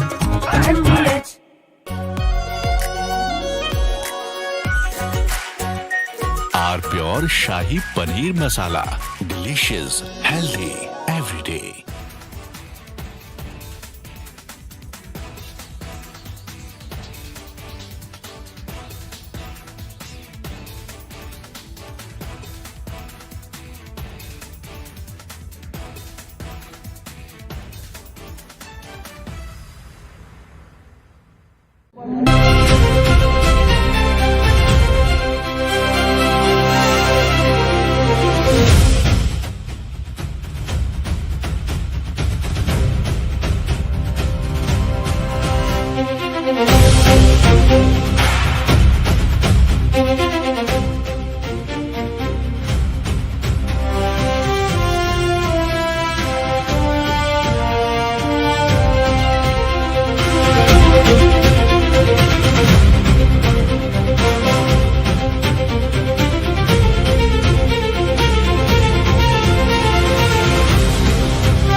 हर पल मनाओ केसरी त्योहार। विमल, बोलो जुबान केसरी। आर प्योर सूजी पास्ता उबालो मिलाओ और खाओ 8 मिनट में तैयार। क्या टेस्ट है सबका राजा आर प्योर मसाला। बड़े बड़े इम्तिहानों से गुजरता है, वक्त तराशता है जिसे, तो जाने क्या क्या न करता है। जब तक खुशबू सबसे बेहतरीन न बन जाए, आराम के लिए नहीं ठहरता है। जब तक लाजवाब न बन जाए, उसे नहीं इत्मीनान है। तभी तो रिचमेंट बनना नहीं आसान है। चमकी चाट से क्या बना है? आलू चाट या फ्रूट चाट, स्वाद बनाए चमकी चाट। क्या बात है? स्वादिष्ट पकोड़े और बरसान, अरे चमकी चाट है इसकी जान। असली स्वाद सिर्फ चमकी चाट। We all must learn the lesson. The era of short, intense conflicts is over. We are all should be ready for long, drawn-out wars that tax and test the national stamina. There are unconfirmed reports that Iran has made a nuclear bomb. They have dropped enough indications that they have the bomb. Their top leader, he has made a statement that we now have the bomb. They had already upgraded up to 60%. They had 450 kgs of enriched uranium, and all this while when Donald Trump Walk, imagine, innovate, inspire. Now, ladies and gentlemen, our next speaker brings a unique intersection of architecture, urban planning, and policy to this conversation. He is the managing principal of CP Kukreja Architects and has been involved in a wide range of urban development and infrastructure projects across India and internationally. His work brings together design, planning, and the larger question of how cities can actually respond to the demands of rapid urbanization. He has also been actively engaged in global conversations on the future of cities and in 2033 led the G20 initiatives on livable cities for the future, bringing together urban thinkers from across G20 countries. Ladies and gentlemen, please welcome Mr. Dikshu C. Kukreja, architect and urban planner. A huge round of applause for him. Now, to take forward this very insightful and exciting conversation, I'm joined in by my colleague Pranav Kulkarni. Over to you, Pranav.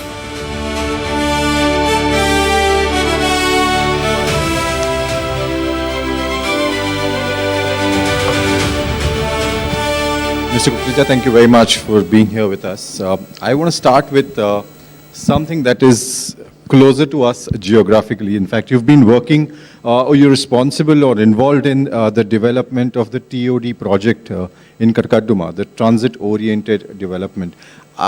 Could you help us understand what is the project all about before I actually come to our, the topic of discussion, which is about futuristic Indian cities. If you could just take us through what is the project all about? TOD is really about transit-oriented development, and it is a response to what we have seen over the years, what has happened in cities, that you live in one part of the city and you could be working which is kilometers away, and with urban congestion and the way cities are developing and the lack of infrastructure there too, it takes hours to move from one place to another. So transit-oriented development is where you can really eliminate or at least minimize your private vehicle, and you can take public transit and move rapidly from one place to another.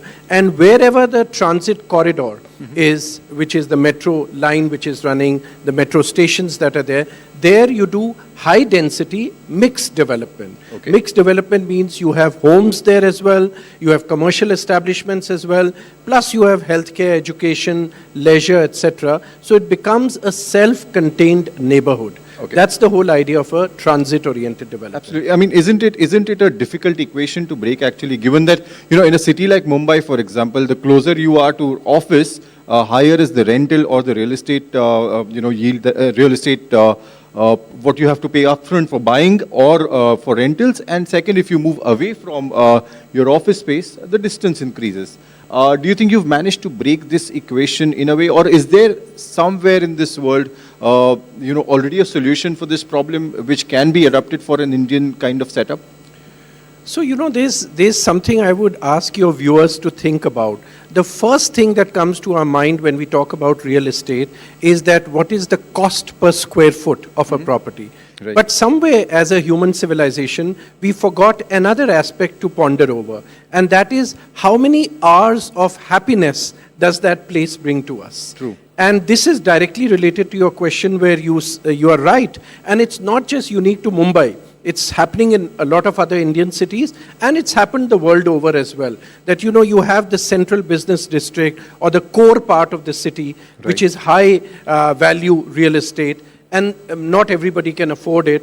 And therefore, you just keep moving out in literally, expanding circles of influence. You keep moving out to find a real estate which is affordable for you. Right. Now, from that point of view, I think there are cities in the world who have grappled with this problem and have found some kind of solution too.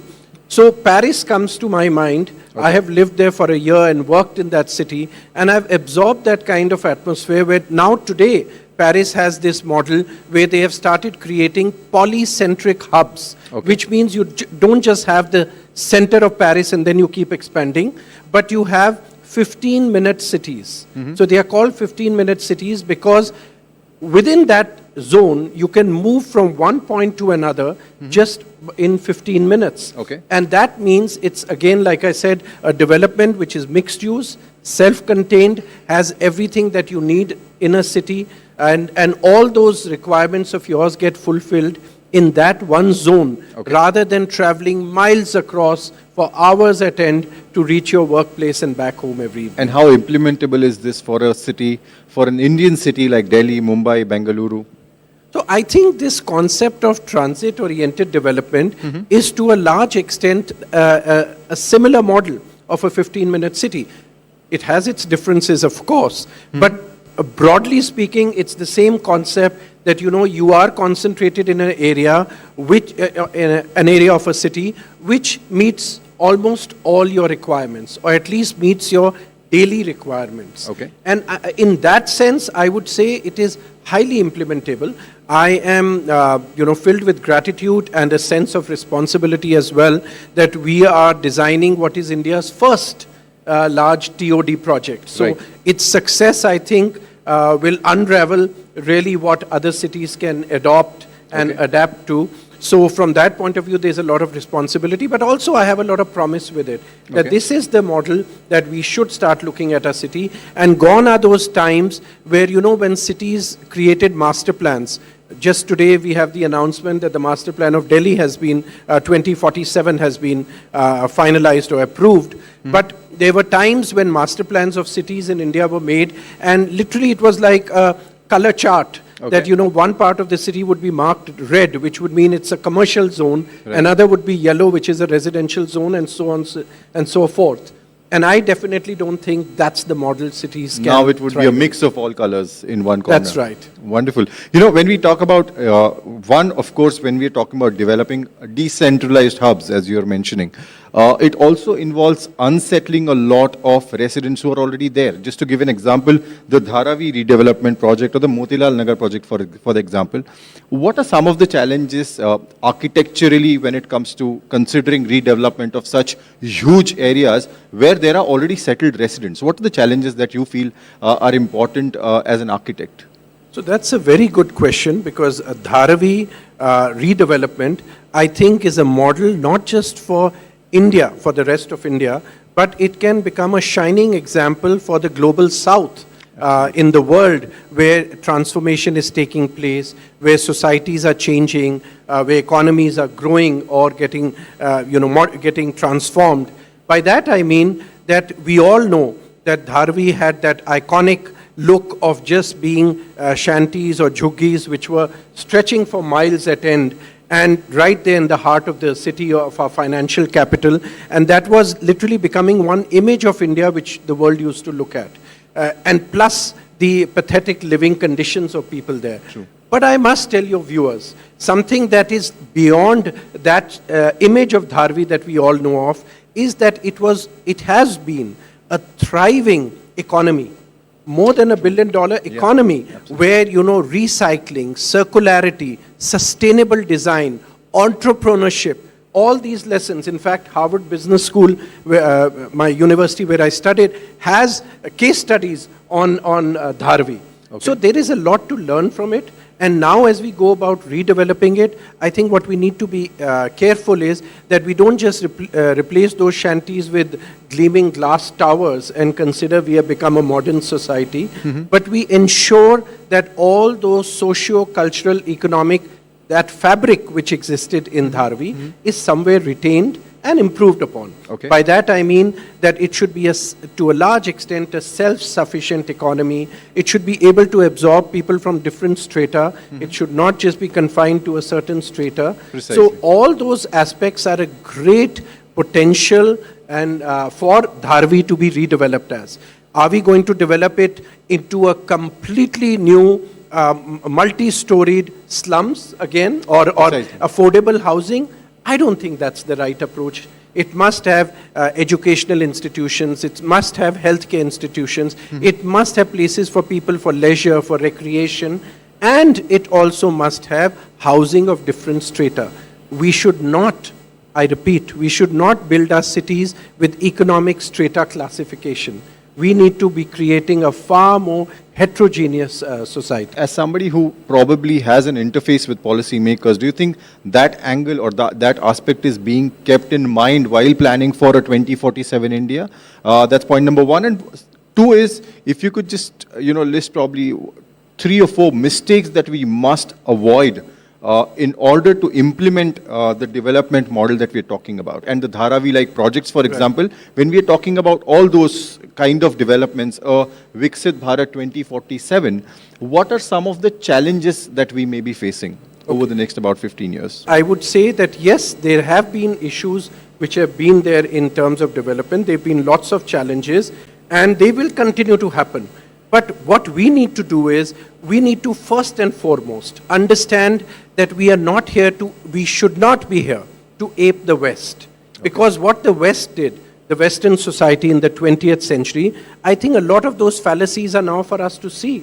And today what we are looking at, climate change, is one of the reasons the way development took place in the 20th century. Look at the model in the cities in United States where, car ruled everything. And even if you had to go to pick up a toothbrush, you had to take a car, drive it to the mall to purchase things. That was the model of development they thrived on. And driven perhaps by the motives of the auto industry, as one hears that happened in the US. And similarly in the Western countries, European countries as well.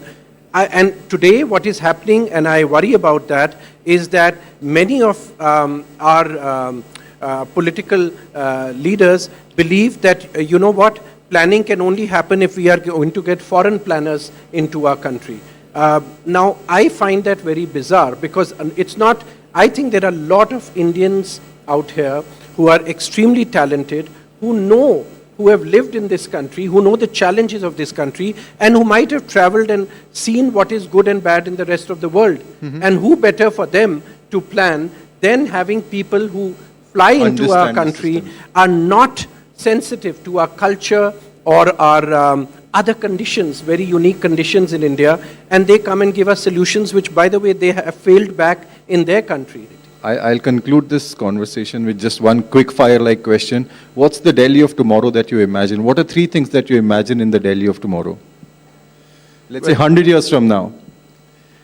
I would say maybe even a more greener Delhi, a more culturally vibrant Delhi, a Delhi which is actually an iconic destination, not with just iconic buildings, but an iconic destination which is nowhere else in the world, and people come to see it. People go to New York, Chicago, Singapore, Tokyo, and London and Paris perhaps for what they find there. But they will only come to Delhi because Delhi will be one city which not only has a tremendous history, has been built over centuries and rebuilt many times, but is also demonstrating how you can have a very culturally diverse and yet a very modern, responsible, sustainable city. Wonderful. Mr. Kukreja, thank you very much for being here with us. It was wonderful talking to you. Thank you. Thank you. I enjoyed myself.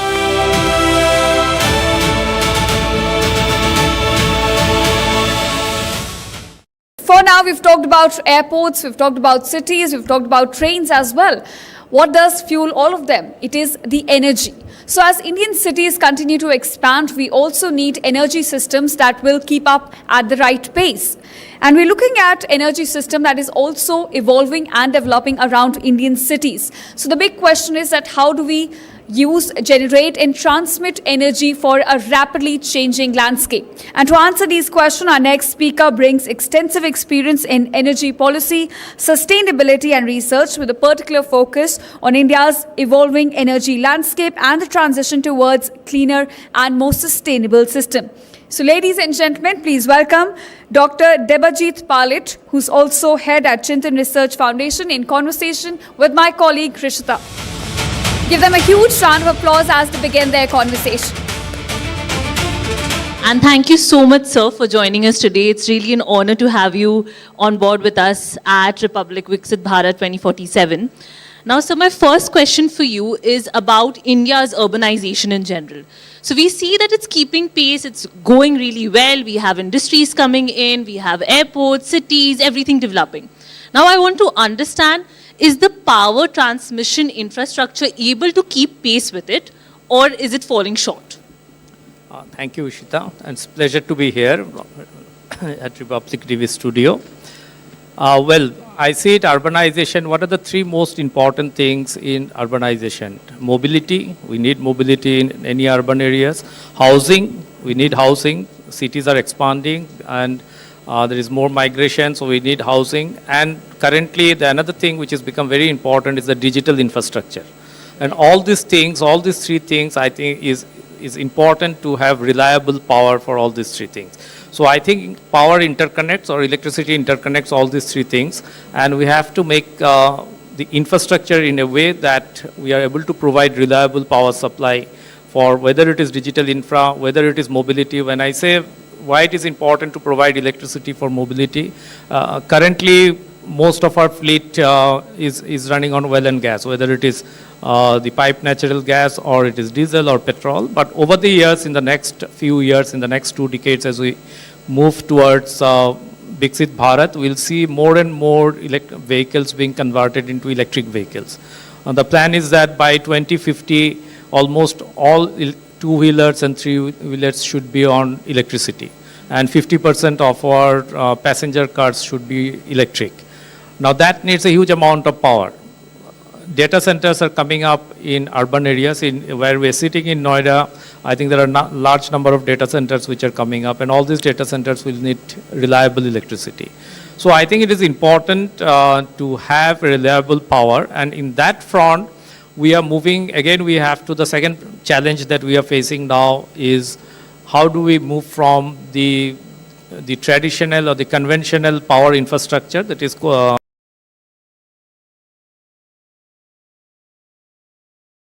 coal-based, fossil fuel-based to more greener power sector infrastructure. We've recently has achieved 300 gigawatt of non-fossil capacity out of 550 gigawatt that we have. And that's about 60% of our target of 500 gigawatt that we plan to achieve by 2030. So I think, yes, with more and more urbanization, power sector is also moving ahead. And we are, in a way, almost on our plan to achieve the target that we have set for us for 2030. Now, India is keeping pace with it in a very, very fantabulous way. But at the same time, there are certain bottlenecks as well when it comes to the transmission process. Now, I want to particularly talk about something called Adani's Khavda Renewable Energy Park. Now, this is the world's largest renewable park. So, do you think this can actually solve grid integration at that scale? Thank you for asking this question. I think it's a very important one. Let me put some numbers, and that will provide you some ideas about the scale of operation that is going on in Khavda. Khavda is in Kutch district in Gujarat. Yeah. The plant capacity is 30 gigawatt in Khavda. It's one of its first, or the first of its kind renewable energy park where a large tract of land where there is no habitation as such, no forest, nothing, so that we don't have to cut those trees and other things. So it's a totally cleaned up land of the size of 5 times, I think, of the size of Paris, almost of the size of Mumbai. That's about little more than 550 square kilometer, where 30 gigawatt of capacity is being planned, out of which roughly around 10 gigawatt capacity has already been installed. Now the Adanis who are setting up this plant, out of that total planned capacity of 50 gigawatt by 2030, 30 gigawatt would be by 2028 would be in Khavra. And what is 50 gigawatt? 50 gigawatt is 10% of India's targeted 500 gigawatt capacity from non-fossil fuel. So you can understand the scale of operation that would be there in Khavra. And that's the type of plant or project that we need in India, so as to support our increasing electricity demand and infrastructure that is being created in the country, and we support it with the cleaner form of energy. Right, sir. Now, sir, adding more to the Khavra project, I want to understand how can it help save the lower cost energy? Like, how is that going to be a sort of, advantage when it comes to this particular project as compared to your smaller distributed projects? Well, you have a large capacity being installed at one particular place. What the most important aspects of any clean energy project, whether it is solar or wind, is the important part is the transmission evacuation. Right. So the transmission, the way the project was planned is that the transmission evacuation has also been planned accordingly, and there are no transmission constraints as such to evacuate power from that area. So that reduces the cost quite a bit. Right. Your large, now again in Khavra, the most modern technologies are being used. You have robotic cleaning process and all such things are happening. And because everything is at one place, the economies of scale matters, and that's how the project cost is less. If the project cost is less, then that helps in reducing or keeping the tariff within the affordable limit. Right. So that helps in a big way. Right, sir. Now, I also want to understand from you, we have these expressways building, ports building, airports building, all opening up in areas very close to us. I want to understand how closely should power planning happen around these areas? How crucial is power planning when it comes to urban development as well? So there is an increasing debate that we should decarbonize our energy sector, and there is an increasing debate between the use of fossil fuel, particularly coal, to provide electricity, and the use of non-fossil fuel, particularly solar, wind, nuclear, and other things. Now, if we see what is important for a country like India, for us, meeting electricity demand is extremely important. We are increasingly urbanizing, we are increasingly industrializing, and we are in a process to become developed by 2047. That's Viksit Bharat by 2047. So for us, meeting the energy demand is extremely important. So from where the energy will come? So we are currently consuming about roughly around 1700 to 1800 billion units of electricity. Out of that, 70% is roughly around 70% is coming from coal. The rest are from particularly from non-fossil fuel sources. A little amount from gas also.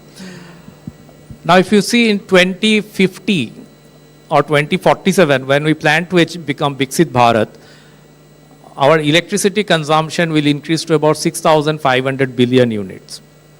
Now the question is can clean energy provide us the 6,500 billion units?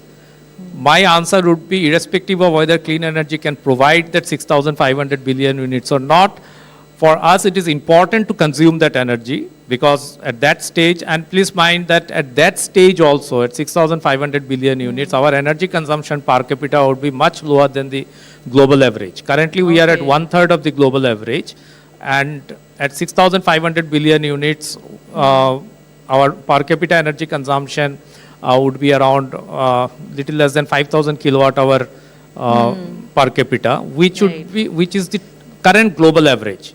Okay. Right. So we'll be much lower than the global average. So for us, it is important to consume that energy to be on the track to be Viksit Bharat. Right. Now, out of that, if we are whether it is I would definitely want that this entire electricity should be from renewable energy. Yeah. And so in Chintan Research Foundation, where we are working, we are saying that it's not important to phase down coal, rather it is more important to phase in renewables. So the way we push a phrase or push a narrative is instead of hating coal, we should start loving renewables. So phase in renewables and not phase down coal. This is the first narrative or first idea that we would like to push forward. The second is that we are currently at our electricity consumption in the energy mix is about roughly around 22%. Okay. Europe is at 23%. China is more than 30%. 78% of our energy mix are molecules. Now we need to shift from molecules to electrons, that's electricity, as fast as possible. And we have to have a strategy of electrons first. And if we have a strategy of electrons first, that directly helps us in decarbonization, because it is much easier to decarbonize the electrons than to decarbonize the molecules in the form of oil and gas. Right. And so the next strategy for India is electrons fast. The third strategy for India to achieve all these things is, in my view, is that we have to talk about systemic energy transition, because for us, land, biodiversity, water resource, everything is important. So we also have to talk about things where all these things are not degraded, and we do the energy transition in a way so that we can take everybody along. So these are the three things: renewables fast, electrons fast, renewables phase in, and systemic energy transition, which is going to help us to achieve our Viksit Bharat target by 2047 as far as energy transition is concerned. Right, so very interesting. We should love renewables first. A very interesting point there. Now, so I want us to look a little bit beyond the metropolitan lens. So you have these new technologies coming in, microgrid, small grids. I want to understand, does this give an edge to your older traditional cities when it comes to infrastructural development? Well, so let me again put it instead of distinguishing between urban and rural areas. So microgrid has applicability in both rural and urban areas. So the traditional belief is that microgrids are important in rural areas where electricity access is not there. Right. But the traditional belief system is changing. We are now having rooftop solar systems. All these rooftops can be interconnected to make a microgrid, and these microgrids can be interconnected with the main grid, from where we can take electricity or electrons and also feed electricity or electrons to the main grid. So that's how the modern systems are going to look like. That's where the India energy stack is working exactly on this particular framework. So what we are going to have is that all the rooftops getting interconnected with each other, forming a microgrid, and the microgrids getting interconnected with each other and forming the large grid. So we are not going to distinguish in the near future between a main centralized grid or a microgrid, because each one of it is going to have its own niche and are going to work in an interoperable fashion. Okay. And that's what we call a smart grid. So increasingly a smart grid is going to be the norm. Currently it is an exception, but in the near future, maybe in 5 years or 10 years time, it is going to be the norm. Right, sir. Now, sir, you've had a very diverse range of experience working across UN, World Bank. So help me understand what makes India different from the rest of the world. If there are three things that gives the country an edge when it comes to power transmission or the clean energy infrastructure in general, what gives it the edge? Well, in case, particularly in the energy sector, I think we are decarbonizing very fast. For us, both economic growth and decarbonization are equally important, and I think India is doing wonderful work in both the front. We are economically also growing, and we are also decarbonizing the economy, as I mentioned in my previous intervention, that we are growing at a faster rate than the rate at which our carbon emissions are increasing. So that's an area where I think we are doing wonderfully well. I think we are doing quite good in moving towards Viksit Bharat. The plan is that we should achieve Viksit Bharat and have a HDI of the Human Development Index of 0.85 and more, which is most of the developed countries they have. Finally, sir, when we talk about Viksit Bharat 2047, should the objective be to build an India for today or look at a promising India for tomorrow as well? How do we do that, if so? Of course, a promising India for tomorrow. Because if we are building it today and following today's model, I think that will become obsolete for tomorrow. So we are thinking of a model. Viksit Bharat is about little more than 20 years from now, and net zero India is another 20 years from Viksit Bharat. So we have to think of a model where we not only achieve Viksit Bharat, but at the same time the Viksit Bharat should take us to net zero India, and that should be the model that we should aspire for and we should work for. I would say not just 2047, but also 2070, which is our the target year for net zero India. Thank you so much, sir. Thank you so much for sharing your insights. Here's hoping for a cleaner and greener India. Thank you for your time, sir. Thank you. Thank you so much. Thank you.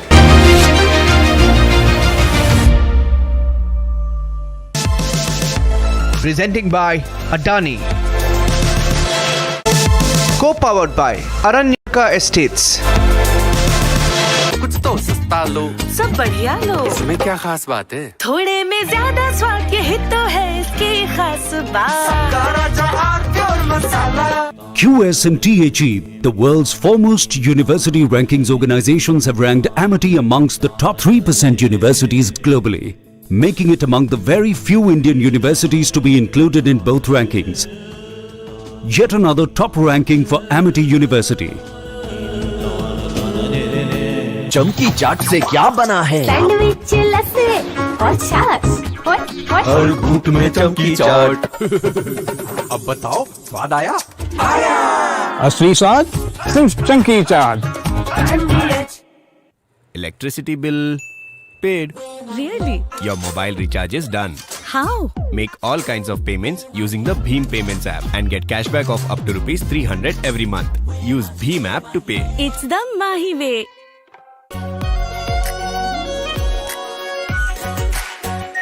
Are pure shahi paneer masala, delicious, healthy, everyday. चमकी चाट से क्या बना है? Sandwich, लस्सी और छाछ। हर घूंट में चमकी चाट। ड्राई फ्रूट और दही बड़े। चमकी चाट से स्वाद बढ़े। असली स्वाद सिर्फ चमकी चाट।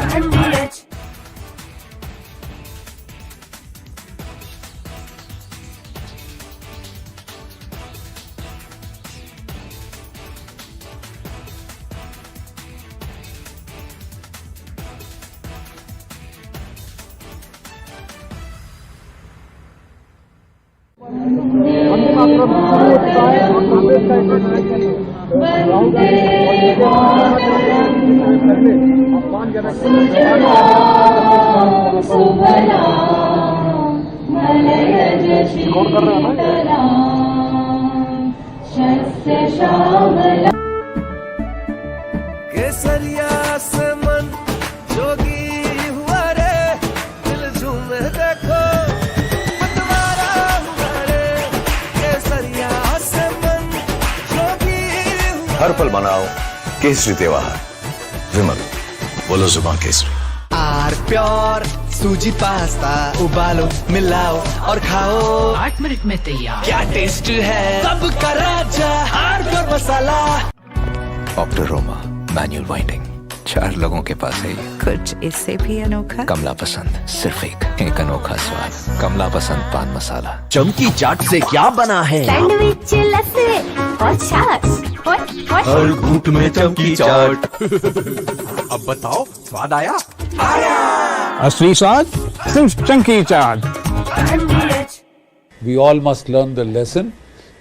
The era of short, intense conflicts is over. We are all should be ready for long, drawn-out wars that tax and test the national stamina. There are unconfirmed reports that Iran has made a nuclear bomb. They have dropped enough indications that they have the bomb Their top leader, he has made a statement that we now have the bomb. They had already upgraded up to 60%.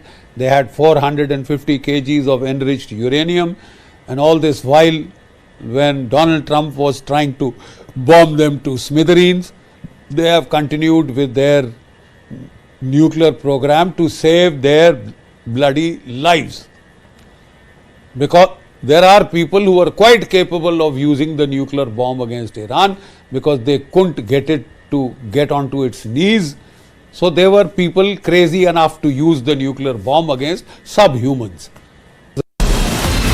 From Asia's largest news headquarters, setting the agenda for Bharat.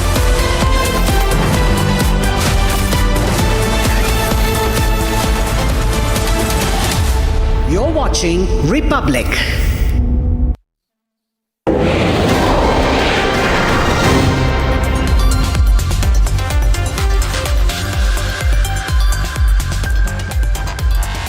Hi there, good evening and welcome. Hope you had a great Sunday. The fact that you are watching News Sunday shows how seriously you take what's happening around you and the country and the world. So let's have an hour of engaging news conversation. This show, Looking Forward, is about news and developments that are panning out over the coming days and weeks. Stories that would have consequences for your life and mine. Stories that we should look forward to. Tomorrow is one such day. The BJP is finally coming out with its rejig of office bearers under new President Nitin Naveen. It's been long delayed and would set the ball rolling for the cabinet reshuffle. Everyone on the political beat is looking forward to it, and we begin the show with some details we could get for you with Prakash Singh, our senior editor, joining live from Patna. Then we go to our story number 2, which is about Union Home Minister Amit Shah landing in Chennai this week for the South Zone Council meet. While it's a Home Ministry format for regional dialogue, all eyes are on the centre's bid to get all southern states to support the delimitation bill. Story number 3 is about possible Dhaka reset this week, with New Delhi wanting a visit of Bangladesh Prime Minister Tariq Rahman. Would the Bangladeshi Foreign Ministry play spoil sport is the question we ask. Next, a look at a spectacle in space with astronauts walking out of the International Space Station to make some repairs. Indian origin astronaut Anil Menon is part of the team. And finally, story number 5 would be on whether the Tata Group be able to steady the ship and ride out of the turbulence caused by the resignation of N. Chandrasekaran. Let's begin with the headlines first.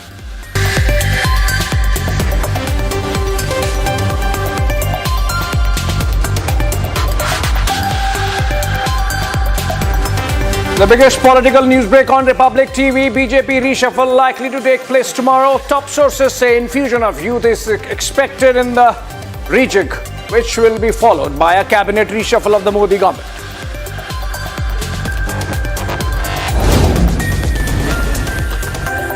Union Home Minister Amit Shah says that the Congress should apologize for insulting Vande Mataram on Independence Day after Sonia Gandhi allegedly asked party President Mallikarjun Kharge and others to stop Vande Mataram midway.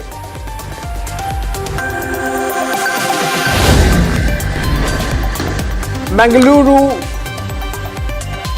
BJP leader Vikas Putter files complaint against Congress leader Sonia Gandhi alleging disrespect to Vande Mataram. He demanded police register an FIR and initiate legal action against Sonia.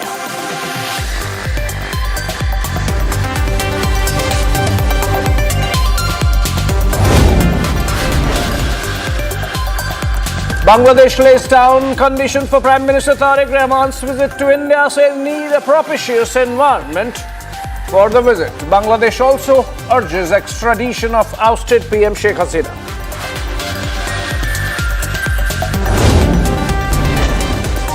Afghanistan's Taliban Defense Minister Mohammad Yaqub Mujahid has warned Pakistan that any act of aggression against Afghanistan will face a calculated response. The warning comes as the Taliban marks the 5th year in power in Kabul.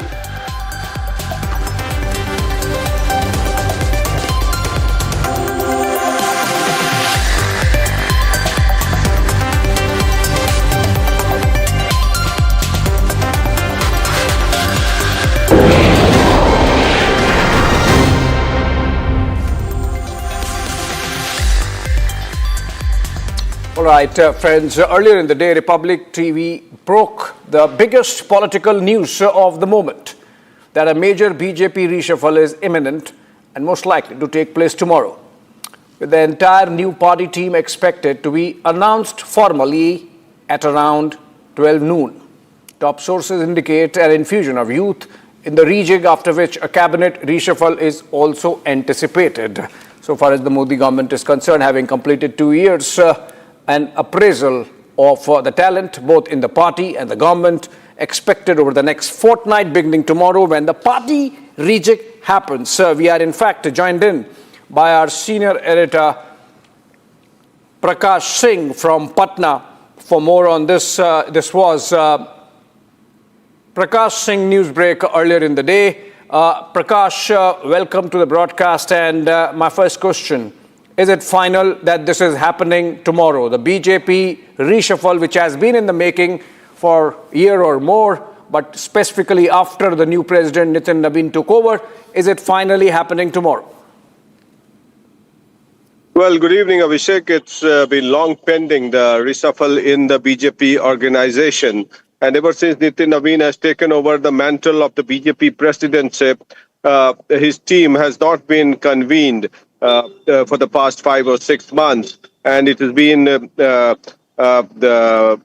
pending for a long time. And it was expected that it might happen before the monsoon session, but it was deliberated upon within the political echelons of power of the BJP, which included Prime Minister Narendra Modi, RSS leaders, as well as Union Home Minister Amit Shah, Nitin Naveen himself, VL Santosh.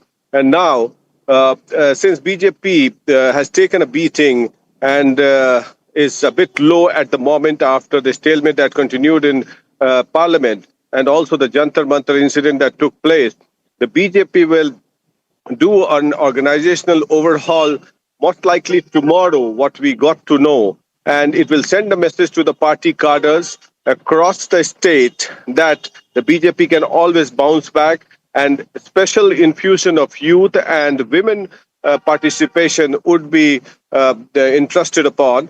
And thereafter, few senior leaders from the cabinet are also likely to get the axe, and their experience might be used in the organization. So it's the infusion of youth, women empowerment, and administrative experience at the central level, as well as there are certain leaders within the state, various states, which has a leadership which they have been working together for the party for a long time. They might be inducted at the national level. So first we'll see an organizational overhaul in the party within the BJP, and then thereafter cabinet rejig might follow suit for the Prime Minister Narendra Modi's union cabinet, so that a message is sent that they believe in young, dynamic and technocrat people who can collaborate with the young minds of the people of India as well as the voters to send a message, because the BJP has risen from the rank and file from being a two-party MP in 1980-84 to a 300-plus MP, and for no reason they are not. They are the biggest party in the world, and their organizational skills and domain cannot be matched by anyone, because I've seen, even in defeat, this is a party which works very hard at the cadre level, at the organization level. So the kind of devotion every party worker have, and that is the kind of message Prime Minister Modi wants to send across to the people of India as well as the party cadres, because the vote you garner for the BJP is in the name of Prime Minister. Prime Minister Narendra Modi's name transcends beyond caste. It breaks caste barrier we have seen in elections. And with a special focus on women participation, Abhishek, all of us have covered, you and me have covered elections throughout the country, and we have seen how women gather in flock to see Prime Minister Narendra Modi, because his intentions cannot be challenged. So that is what he wants to send a message to the women voters that, look, we mean business for women participation in politics, and we are serious about women reservation in parliament and also the delimitation bill. And thereafter, the delimitation bill would also, an effort would be made to pass the delimitation bill, and also the number of seats would be increased. That's what the effort would be in the coming years or so. So a big political message after the political overhaul, organizational overhaul of the BJP, and thereafter, Prime Minister Narendra Modi's cabinet regime would also send a message at the top brass in the country level that we are here to stay and we mean business. Back to you. Right. Prakash, I can tell you that your newsbreak has set the proverbial cat among the pigeons, and many are wondering what next. You also alluded to the possibility of a cabinet rejig. Obviously, that's part of the larger talent management plan that the BJP perhaps might put in place after the news development tomorrow. But just because your newsbreak has caused such a trembler, I'm sparing you giving the names so that people can sleep in peace, at least for a night, and tomorrow morning we come back, both you and me, for the newsbreak that's expected at around 12 noon. Thank you so much. Prakash Singh, the senior editor, joining us on that big breaking development on the political front, which is BJP's new national president's new team that's going to be announced tomorrow. We move on with that to our story number 2, looking forward to, which is Union Home Minister Amit Shah is expected to travel to Chennai midweek to chair a meeting of the Southern Zonal Council.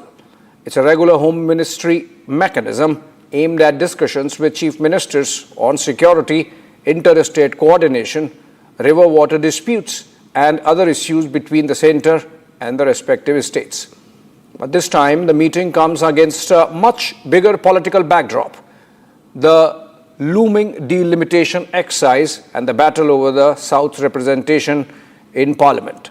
Tamil Nadu, Kerala, Karnataka, Andhra Pradesh, and Telangana have raised concerns over the possible impact of population-based delimitation. The centre, meanwhile, has maintained that southern states will not lose their representation and has proposed a 50% increase in seats. So can Amit Shah use the Chennai meeting to break the deadlock? That's the question to look forward to.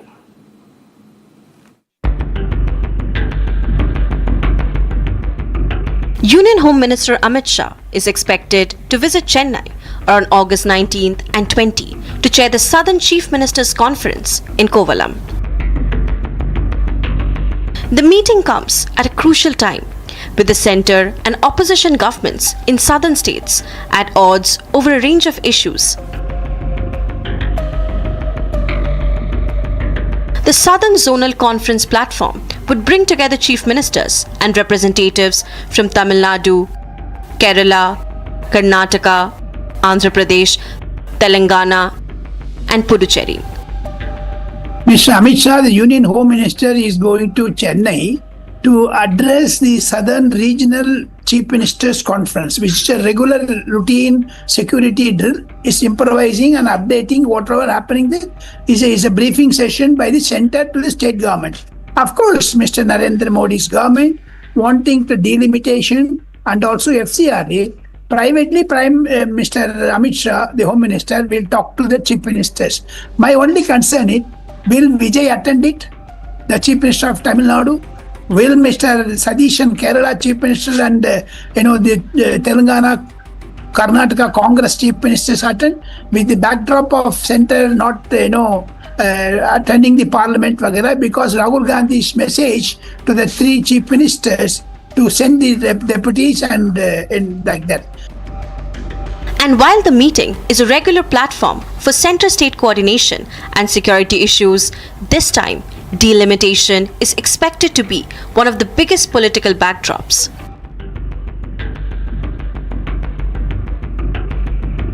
Delimitation means redrawing electoral constituencies to reflect population changes. The number of Lok Sabha seats allocated to states has remained frozen since 1976, based on the 1971 census. With the freeze set to end after the first census following 2026, southern states fear that a population-based redrawing could reduce the relative share of parliamentary power. The argument from the south is simple. States that control population growth through better healthcare, education, and family planning policies should not be politically penalized for it.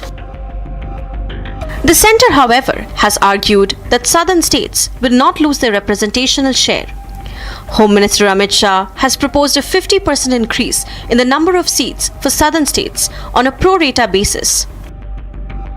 Member of Parliament, when he raised a query, so he addressed on 16th April, where he said no state will lose their representation in terms of percentage or in terms of seats also.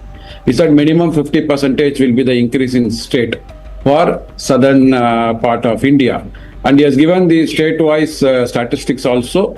Said overall 24% is the representation of Dakshin Bharat in Parliament now. The same 24% will reflect there.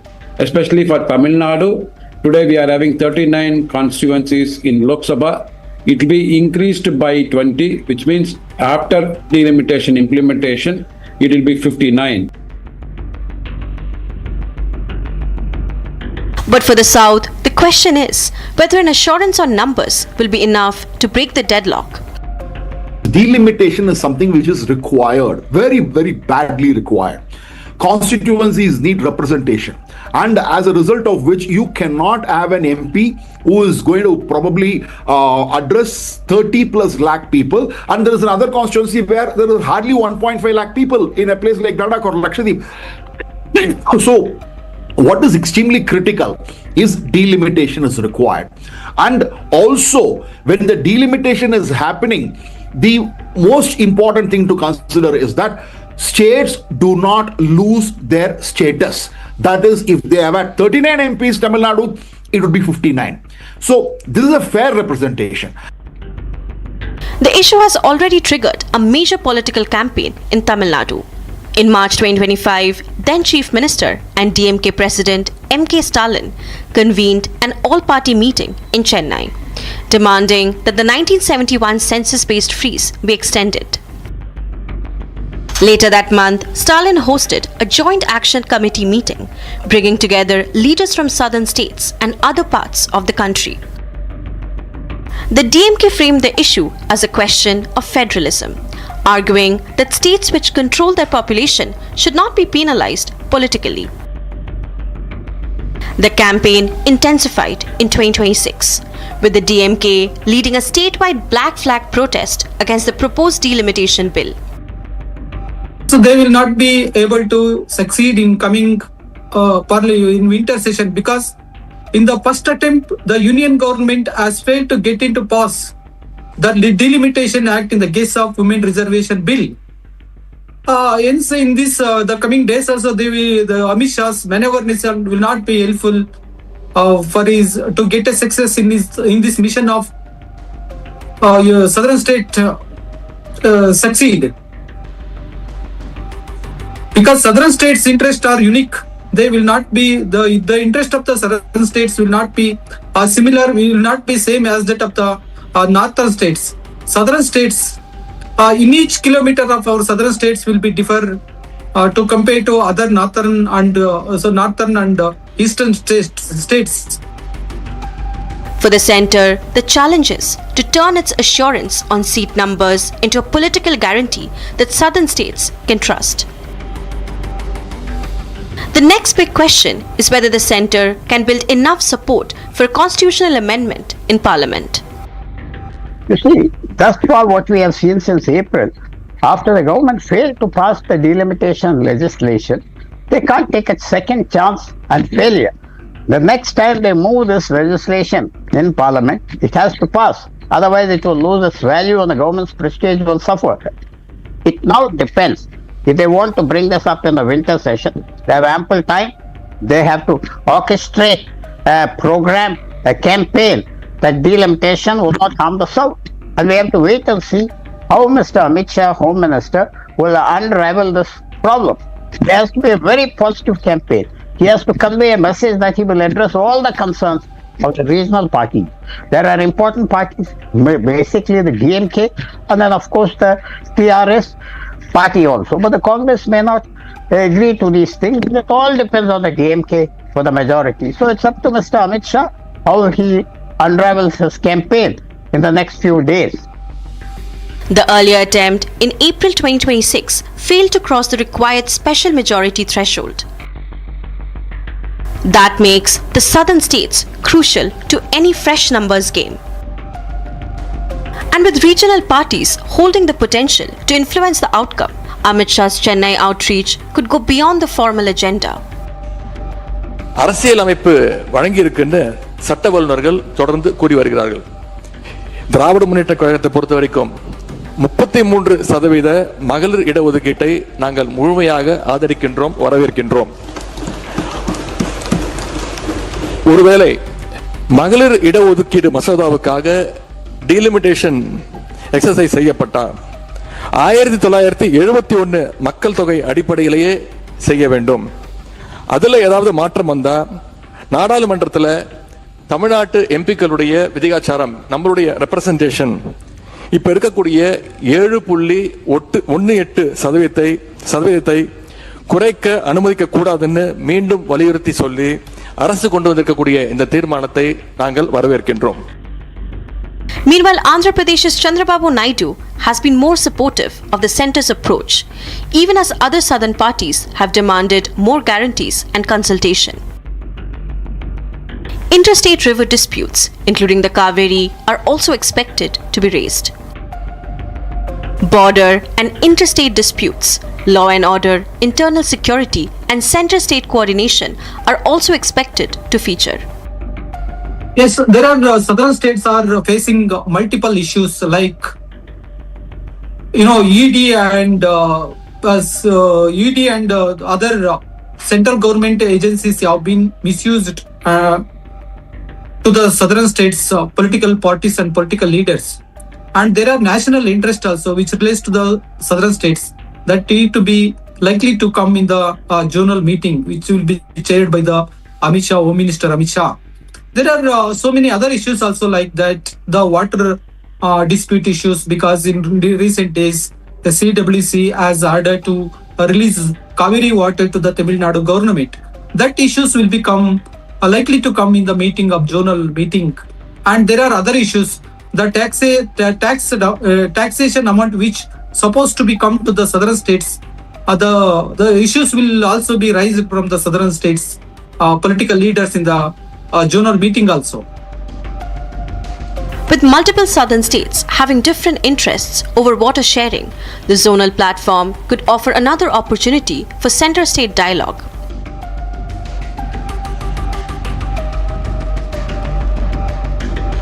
The political equation in Tamil Nadu has also changed. With Vijay's party now in power in the state, the centre is dealing with a new political player on the delimitation question. Vijay has already taken a position on delimitation, making his government an important stakeholder in any future consensus building. இனியும் தாமதிக்காமல் நடைமுறைப்படுத்த வேண்டும் என்று ஒன்றிய அரசை வலியுறுத்துகிறோம். இது பெண்களுக்கான சலுகை இல்லை, இது அவர்களுடைய ஜனநாயக உரிமை. இது ஒருவருக்கான வெற்றி அல்ல, இது இந்திய ஜனநாயகத்தின் வெற்றி. ஒரு பெண் அதிகாரம் பெறும்போது ஒரு குடும்பம் உயர்கிறது. ஆயிரக்கணக்கான பெண்கள் அதிகாரம் பெறும்போது ஒரு நாடே உயர்கிறது. மக்கள் தொகை கணக்கெடுப்பு மற்றும் தொகுதி மறுசீரமைப்புடன் பெண்களுக்கான தொகுதி ஒதுக்கீட்டை இணைப்பதால் ஏற்படும் காலதாமதத்தின் காரணமாக பெண்களுக்கான தொகுதி ஒதுக்கீடு. The question ahead of the Chennai meet is whether the centre can bring Vijay on board, or at least secure his government's acceptance of a formula that protects the South's political weight. So when it comes to southern part of India, the common issues are, if you ask, Joseph Vijay has called for an all-party meeting on delimitation. So as DMK has ignored that meeting. And Dr. K. Krishnaswamy, he called for a Kaveri water common all-party meeting. TVK and his alliance partner, they refused. Okay, everybody wants to take the common issue, even if it is a common issue, they want to take that as the leading torchbearer for that issue so that they can gain some mileage on that. There is no consensus amongst the opposition parties. They don't have a clarity what is their real issues, what is the rights of the southern states which they want to represent before the parliament house, whether it is in Lok Sabha or Rajya Sabha. So there is no absolute clarity among the people, but they want to only play, though they are from a national party, especially the Congress, they want to have a regional political aspirations. They want to retain that state. For Amit Shah, the Chennai meeting will therefore be more than another zonal council discussion. It will be an opportunity to address the South's concerns while building political support for a delimitation process the centre believes is necessary. For the Southern Chief Ministers, the test will be whether the centre's assurances are strong enough to address their fear of losing political and fiscal influence. Next, India is expecting Bangladesh Prime Minister Tariq Rahman to make his first visit to New Delhi this week, a trip that could determine the future course of ties with Dhaka. While both sides are looking to reset relations after 2 years of turbulence following Sheikh Hasina's ouster, concerns remain over border security, extremist networks within Bangladesh, strategic projects involving China, and Bangladesh's commitment to India's security interests. Even as India sent Raw Chief Parag Jain to Dhaka, the Foreign Ministry of Bangladesh has thrown spanner in the works by suggesting that the Rahman visit is incumbent upon Hasina's extradition and that they are peeved with her press conference in New Delhi last week. So would Rahman come? And if yes, what should we expect? Here's a looking forward on that.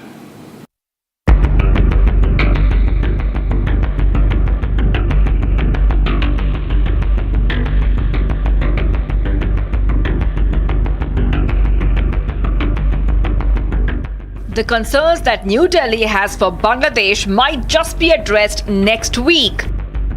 Bangladeshi Prime Minister Tariq Rahman's first visit to India since taking office comes at a time when bilateral ties remain under strain, a visit which is still in the works. But minutes ago, Bangladesh Foreign Ministry, in a surprising statement, they said that Prime Minister Tariq Rahman would not visit India until India agrees to extradite Sheikh Hasina and also agrees to extradite the killers of Osman Hadi. In my opinion, actually this visit is more necessary for Bangladesh than India, because as you know that the water sharing treaty of the Ganges water sharing treaty will be ending in December this year, and we were told that His Excellency Prime Minister Narendra Modi's schedule will be extremely tight from 27th of August onwards. So there will be no possibility for the Indian Prime Minister to accommodate any visit of Tariq Rahman after 27th of August. However, while New Delhi sees the visit as an opportunity to address outstanding concerns, Dhaka maintains that the relationship must evolve on the basis of mutual respect and interests. Our Prime Minister Tariq Rahman has been looking into creating a conducive environment for both the countries to renew their good relationship. So from the side of Bangladesh, the current government is very welcoming to rebuilding a beautiful diplomatic friendship between the two countries, and in a way that the interest of Bangladesh is also considered with mutual respect. These ties had once upon a time grown into a favorable relationship under the leadership of former Prime Minister Sheikh Hasina.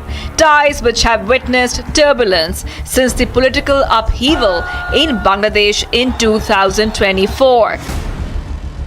I think that First of all, Prime Minister Tariq Rahman himself had earlier, when he was in Dhaka, even before the election, he had said that he wants inclusivity. He wants all political parties to participate. He's not in favor of banning the activities of any one party. So I think in that sense, Prime Minister Tariq Rahman already has a slightly different view. But the whole question of extradition has now more or less resolved itself, because Prime Minister Sheikh Hasina has said that she wants to go back to Dhaka. And now that she has in a very determined way conveyed that she wants to go back to Dhaka, that is her choice. So the question of extradition now does not arise.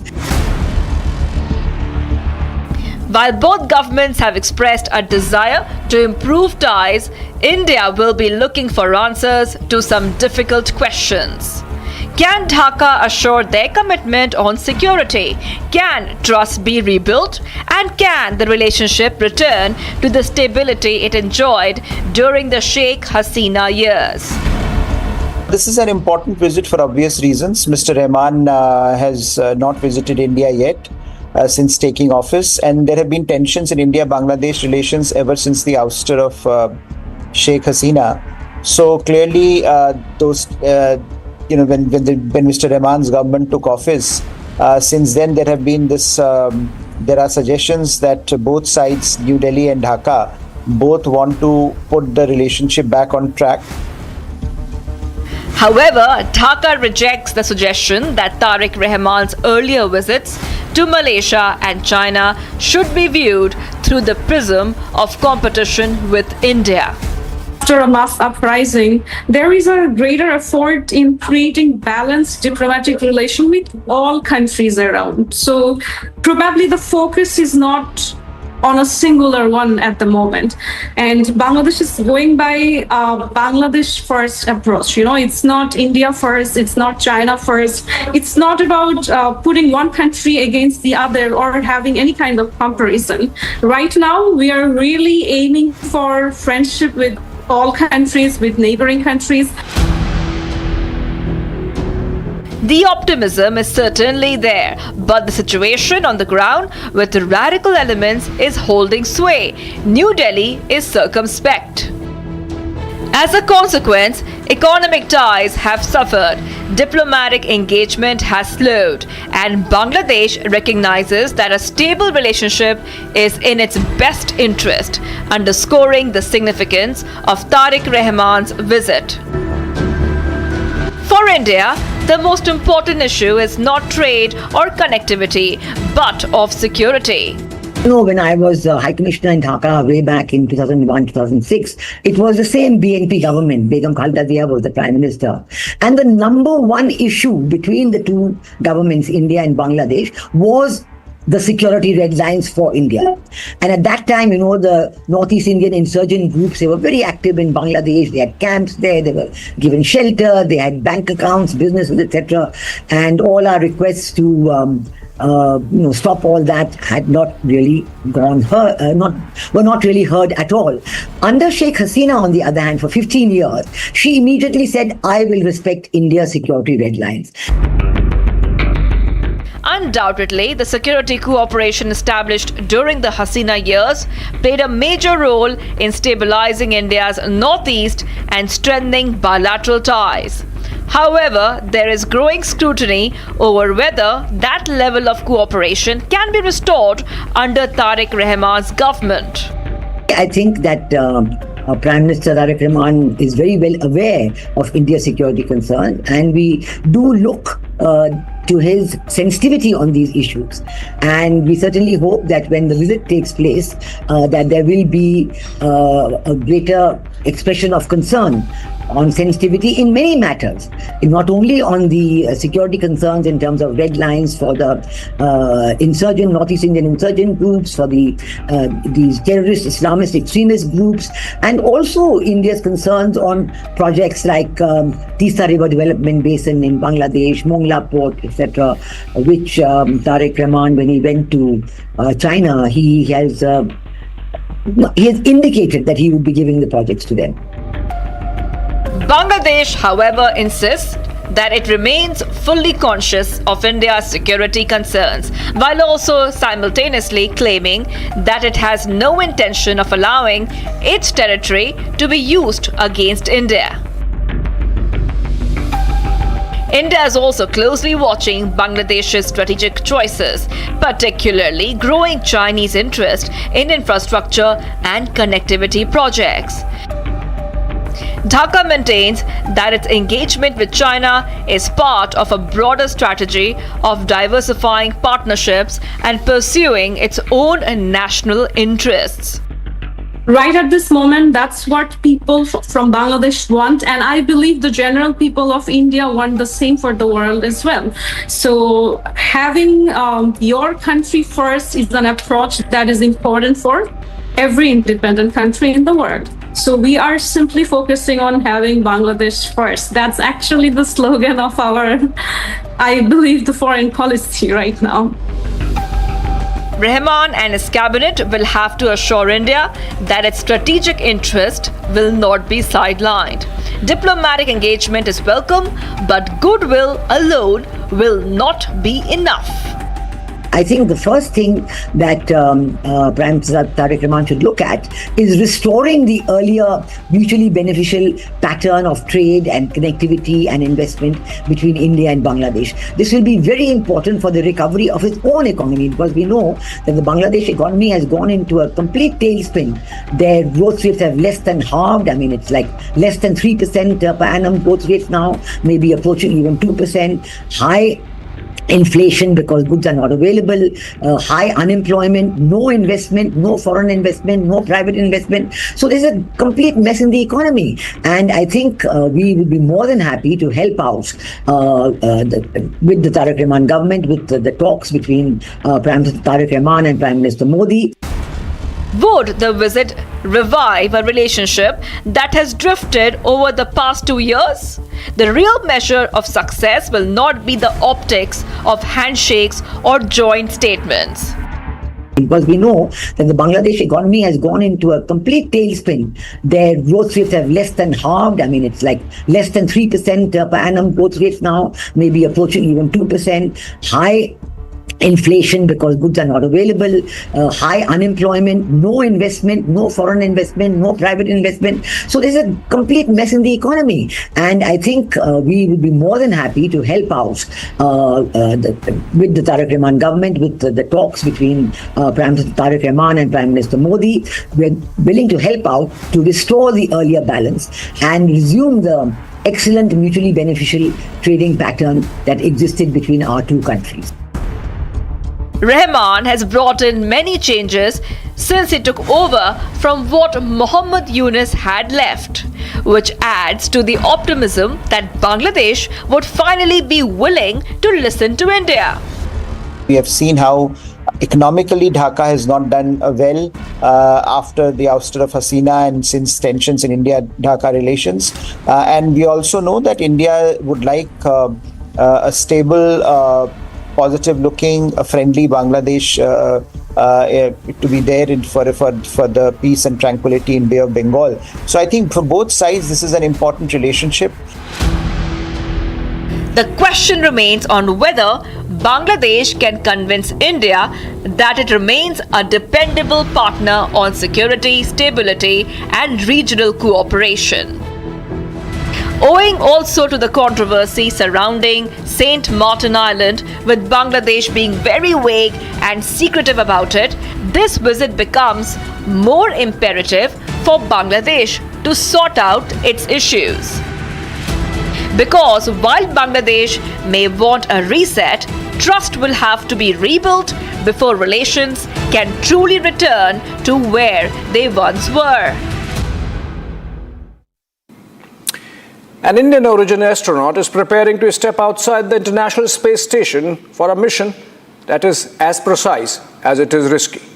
NASA astronaut Anil Menon and European astronaut Sophie Edenot are set to carry out a nearly 6.5-hour spacewalk to replace a failed communications antenna, a critical link between the ISS and mission control on Earth.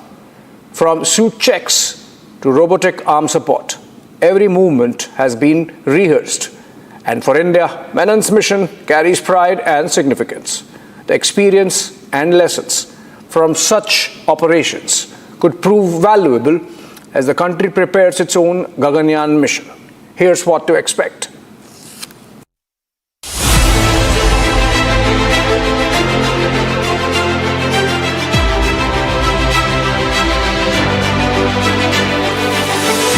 On August 18, Indian origin astronaut Anil Menon will leave the safety of International Space Station and enter the vacuum of space.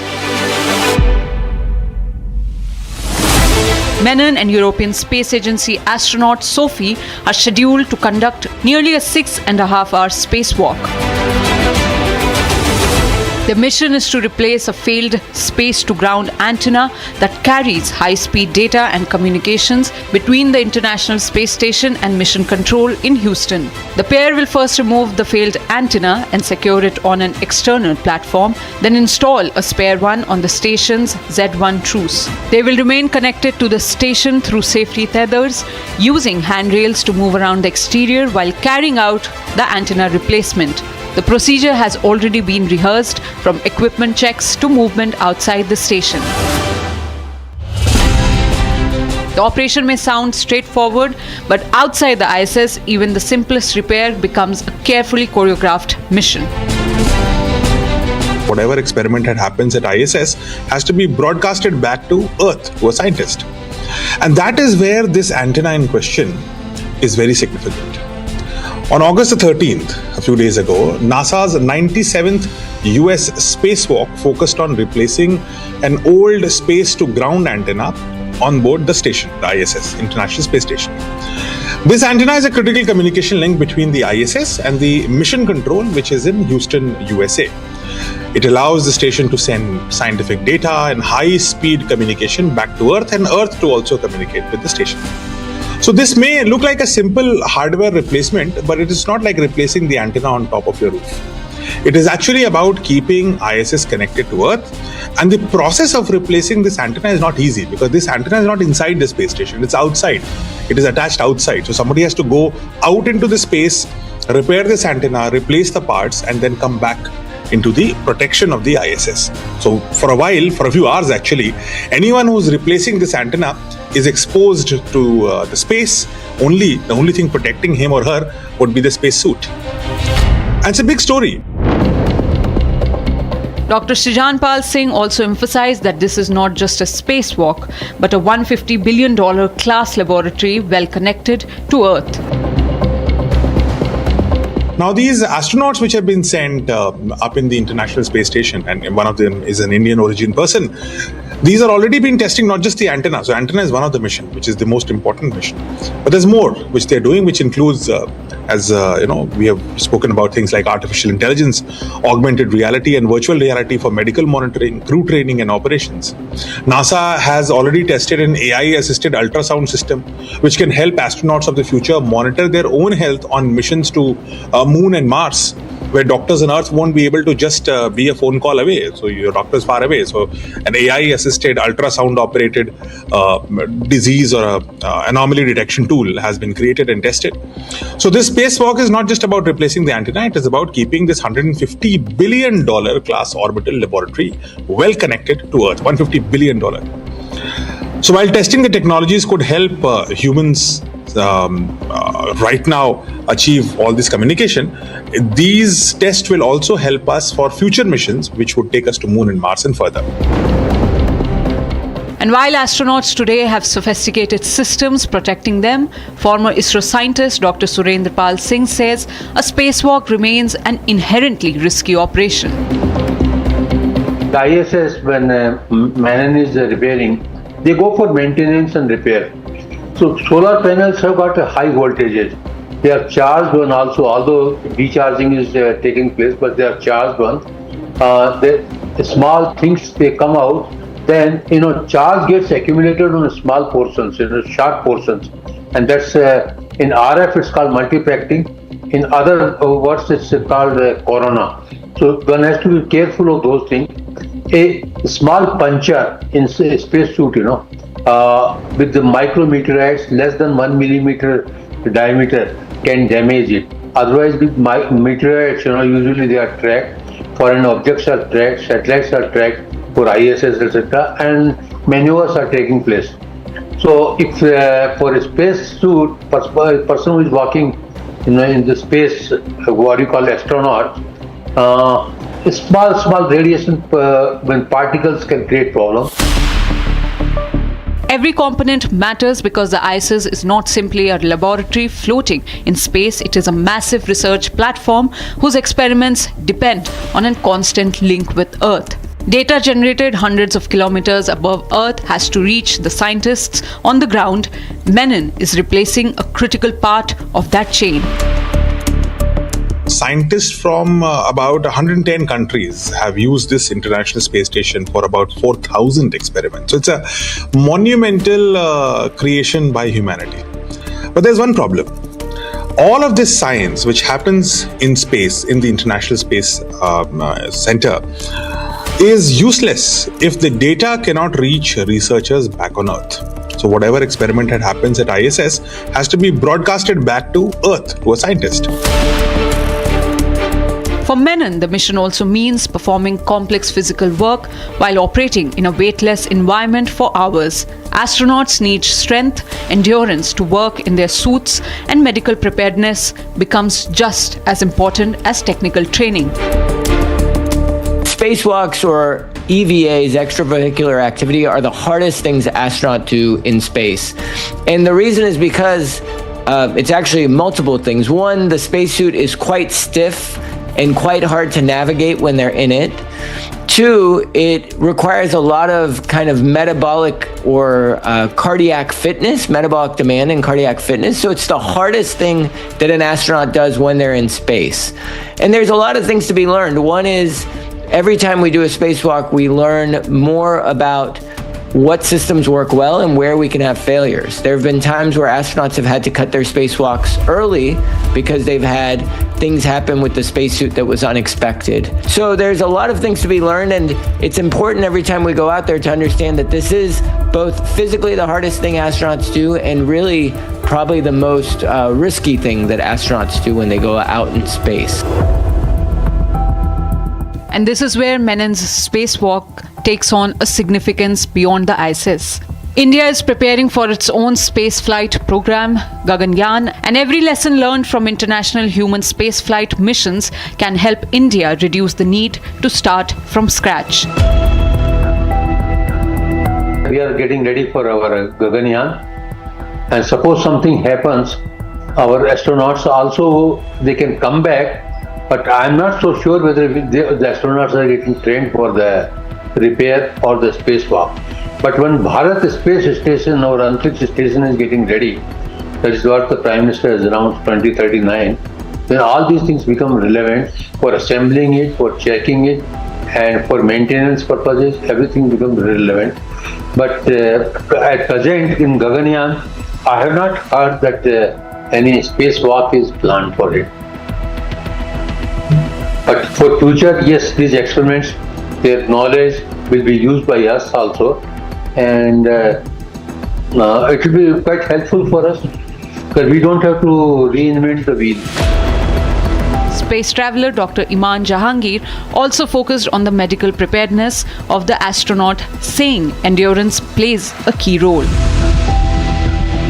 From an aerospace medicine perspective, the biggest challenges astronaut faces during spacewalk is really just endurance. So it is very physically taxing to be out there, to be wearing this big, heavy, rigid suit that really is not designed individually for each person.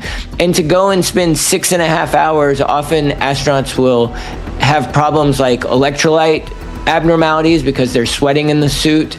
That can sometimes lead to heart rhythm problems. So the main issue, or the main time we see heart rhythm problems in astronauts, is actually with these EVAs.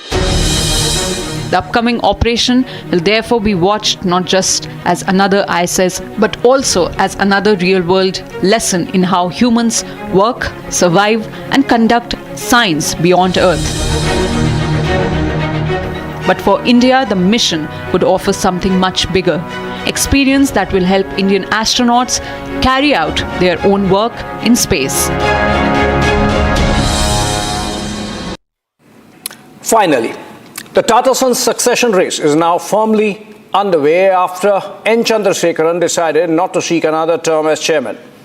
While he remains in the post till February 2027, the spotlight is already on potential successors, the role of Tata Trusts and the legal hurdle that could slow the process. The August 18 AGM will not decide the next chairman, but it could be an important step in a complex succession process, with names like TV Narendran, Praveer Sinha, and others in focus.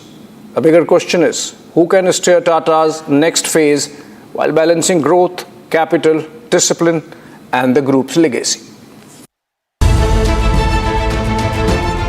N. Chandrasekaran resigned as Tata Sons chairman last week, setting succession race for the next Tata head.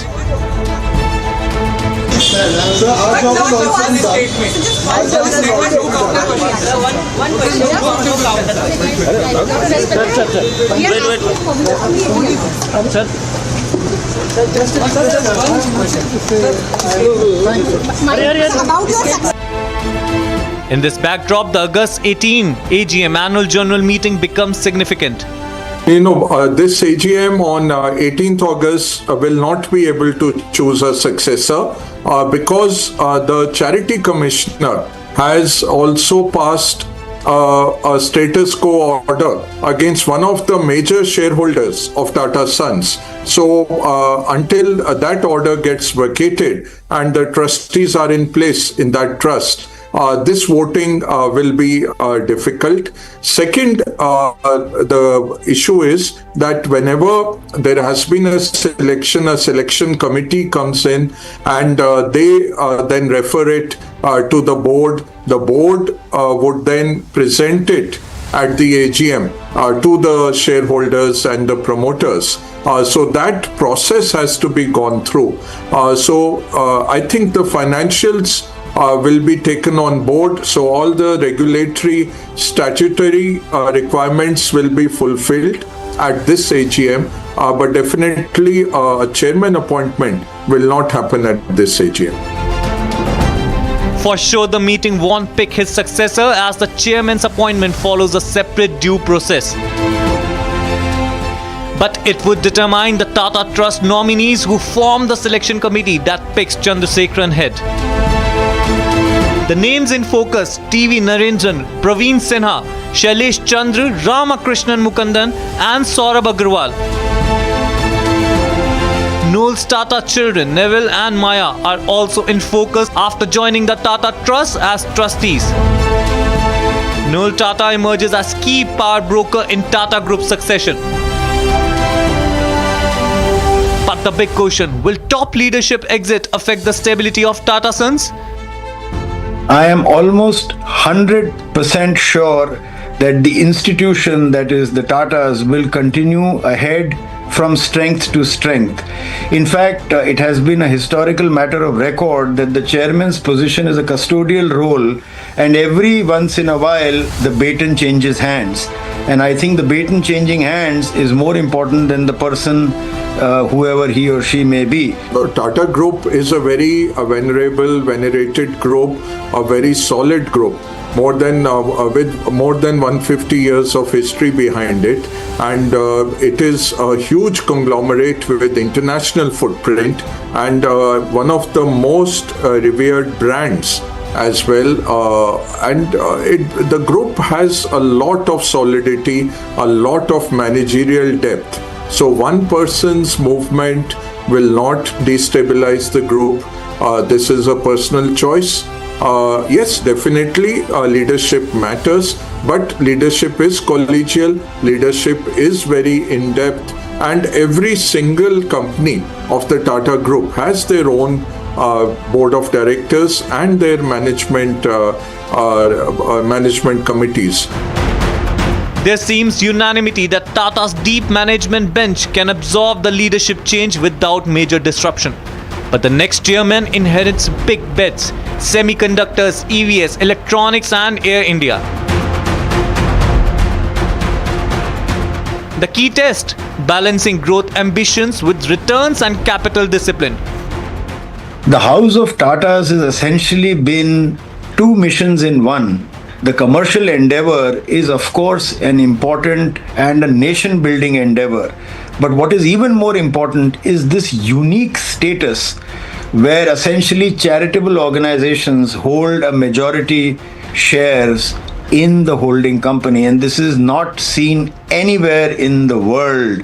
And I think this uniqueness, this mission, this need to do things for India that move it ahead in its road towards development has been a consistent hallmark of the House of Tatas. They have been present in every facet of national life, have given so much more than they have aspired to get back in return. And I think the first and the last tenet there is, let's do what's right for India. And yes, there are times when there are transitions both in governance as well as managerial oversight, but that to my mind is at the top. The companies, the people, the mission, the deployment of millions towards advancing the national good is what is the power of brand Tata. And brand Tata is looked up to by each and every Indian because of its legacy of almost 160 years of trust.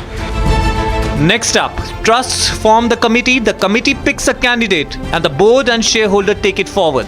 But bottlenecks need to be resolved before appointing a successor. So as far as the timeline goes, I think there are a lot of complexities. The Charity Commissioner at Mumbai has put a stay on one of the trusts, which is the major shareholder in Tata Sons. So I think some legal process will go on that. An existing trustee, unfortunately, had put some complaint with the Mumbai Charity Commissioner, and the Charity Commissioner has put a stay. So on appointment of new trustees, once that is vacated, the trust is able to appoint the trustees of its choice, and then those trustees vote on the selection committee formation. Then the selection committee looks at candidates and decides on a candidate. That candidate is put forward to the promoters, which are the majority of the promoters, which are the Tata Trusts. Then that goes to the Tata Sons board.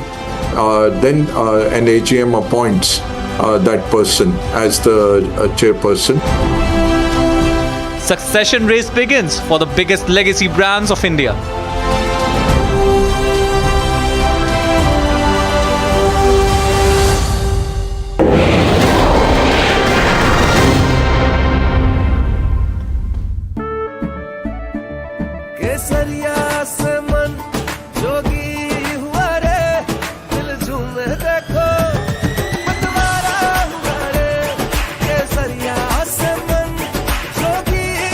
हर पल मनाओ केसरी त्योहार। विमल, बोलो जुबान केसरी। चमकी चाट से क्या बना है? आलू चाट या फ्रूट चाट, स्वाद बढ़ाए चमकी चाट। क्या बात है? स्वादिष्ट पकोड़े और फरसान, अरे चमकी चाट है इसकी जान। असली स्वाद सिर्फ चमकी चाट। डॉक्टर रोमा, मैनुअल वाइंडिंग, 4 लोगों के पास है ये। कुछ इससे भी अनोखा। कमला पसंद, सिर्फ एक अनोखा स्वाद। कमला पसंद पान मसाला। कुछ तो सस्ता लो, सब बढ़िया लो। इसमें क्या खास बात है? थोड़े में ज्यादा स्वाद, यही तो है इसकी खास बात। मसाला।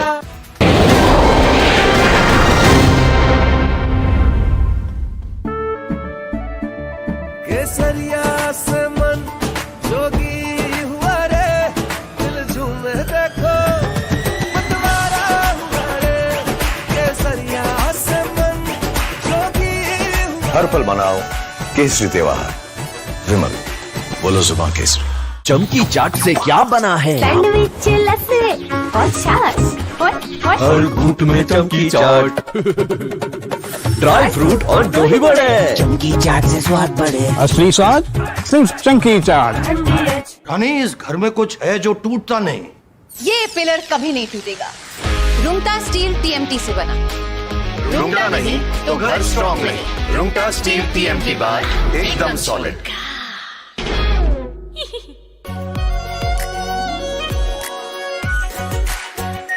Are pure shahi paneer masala, delicious, healthy every day. चमकी चाट से क्या बना है? सैंडविच लस्सी और छाछ हर घूंट में चमकी चाट। अब बताओ स्वाद आया? असली स्वाद सिर्फ chunky chaat. We all must learn the lesson. The era of short, intense conflicts is over. We are all should be ready for long, drawn-out wars that tax and test the national stamina.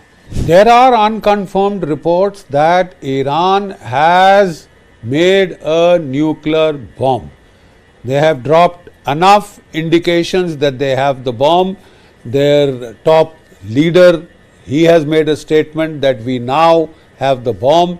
They had already upgraded up to 60%. They had 450 kgs of enriched uranium, and all this while when Donald Trump was trying to bomb them to smithereens, they have continued with their nuclear program to save their bloody lives. Because there are people who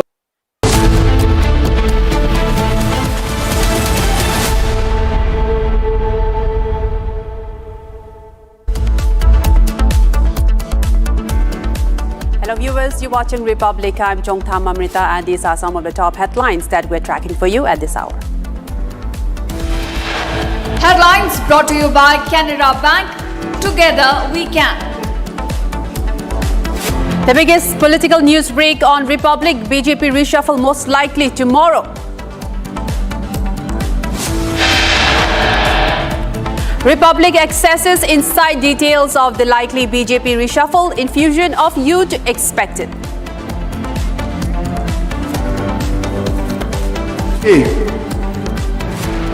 एक 140 करोड़ की जनता आपको देख रही है।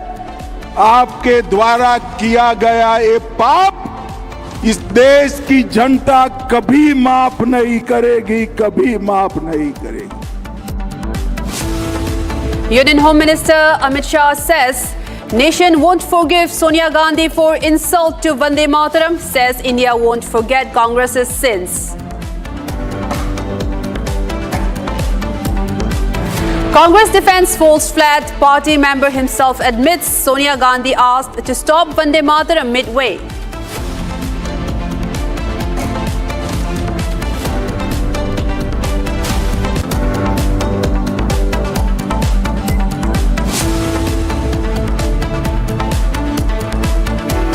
Trouble mounts for Sonia Gandhi. Karnataka BJP leader files complaint against disrespect to the national song.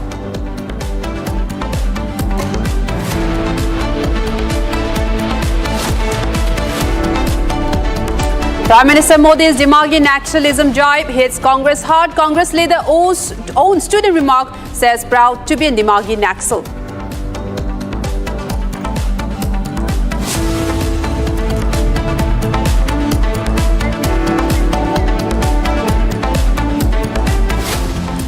A major BJP organizational overhaul could be announced as early as tomorrow, and this is not just a routine reshuffle. With Nitin Nabin now at the helm, the party is preparing a new team that could bring together experienced leaders, young faces, and more women in key positions. But the bigger question is what comes next, because sources indicate a union cabinet reshuffle could likely follow. With crucial state elections ahead and 2029 already in sight, the new BJP team could reveal the party's larger political blueprint. Here's a report. Take a look.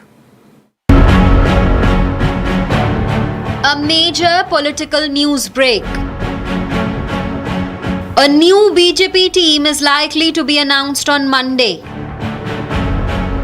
Likely followed by a cabinet reshuffle. The reshuffle will be the first major political reset under party President Nitin Nabin. Bharatiya Janata Party, under the leadership of its national president Nitin Nabin, is all set for an organizational overhaul and is going to announce its new central team of the BJP on Monday, that is on 17th of this month by 12 p.m. The new central team aims to balance regional representation along with caste equations and with it will also have a mix of youth and experienced leaders, with prime significance being given to women leaders as well, because delimitation of constituencies and reservation of women has been the key focus of Prime Minister Narendra Modi. And he's been trying his best to pass this particular bill and provide reservation to women in the parliament. So women leaders of the BJP, both youth as well as experienced leaders, would be inducted into the new setup of the BJP. The new lineup is expected to mix seasoned leaders with a younger generation. Women are also expected to be given key organizational positions. This is the biggest story, that tomorrow, I think at 12 o'clock, the completely new BJP team is going to be announced. Prakash? The BJP is likely to announce its team tomorrow, and it's been expected for quite some time. Big breaking story here, ladies and gentlemen, when it's big breaking political news. Once this announcement of Nitin Nabin team happens tomorrow, cabinet reshuffle as the next political event insofar as the BJP and the Modi government is concerned. The push for younger faces comes at a time when the BJP is looking to strengthen its connect with the young voters.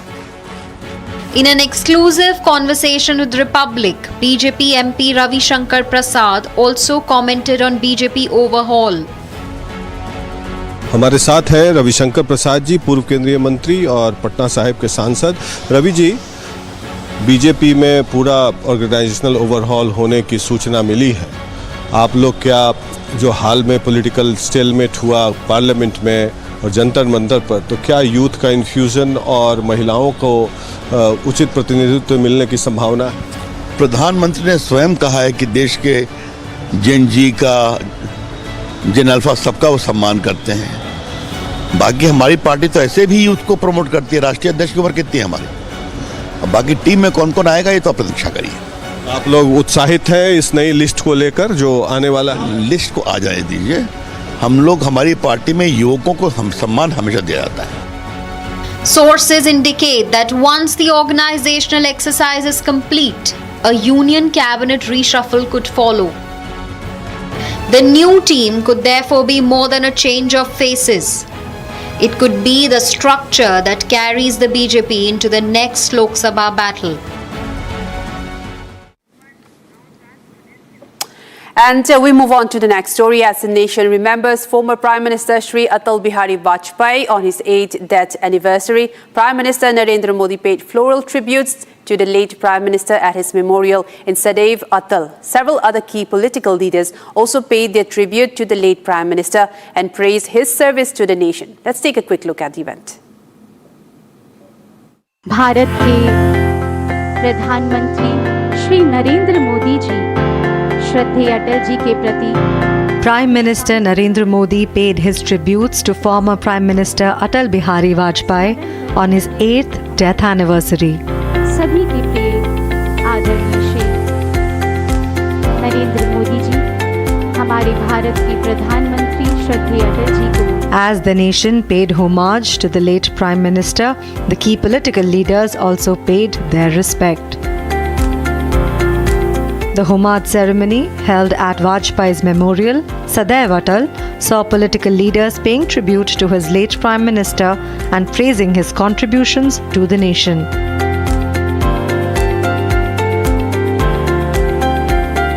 The late Prime Minister, as Bharat Ratna awardee during his tenure as PM, played a key role in some of the significant events that happened in the nation that later became a history.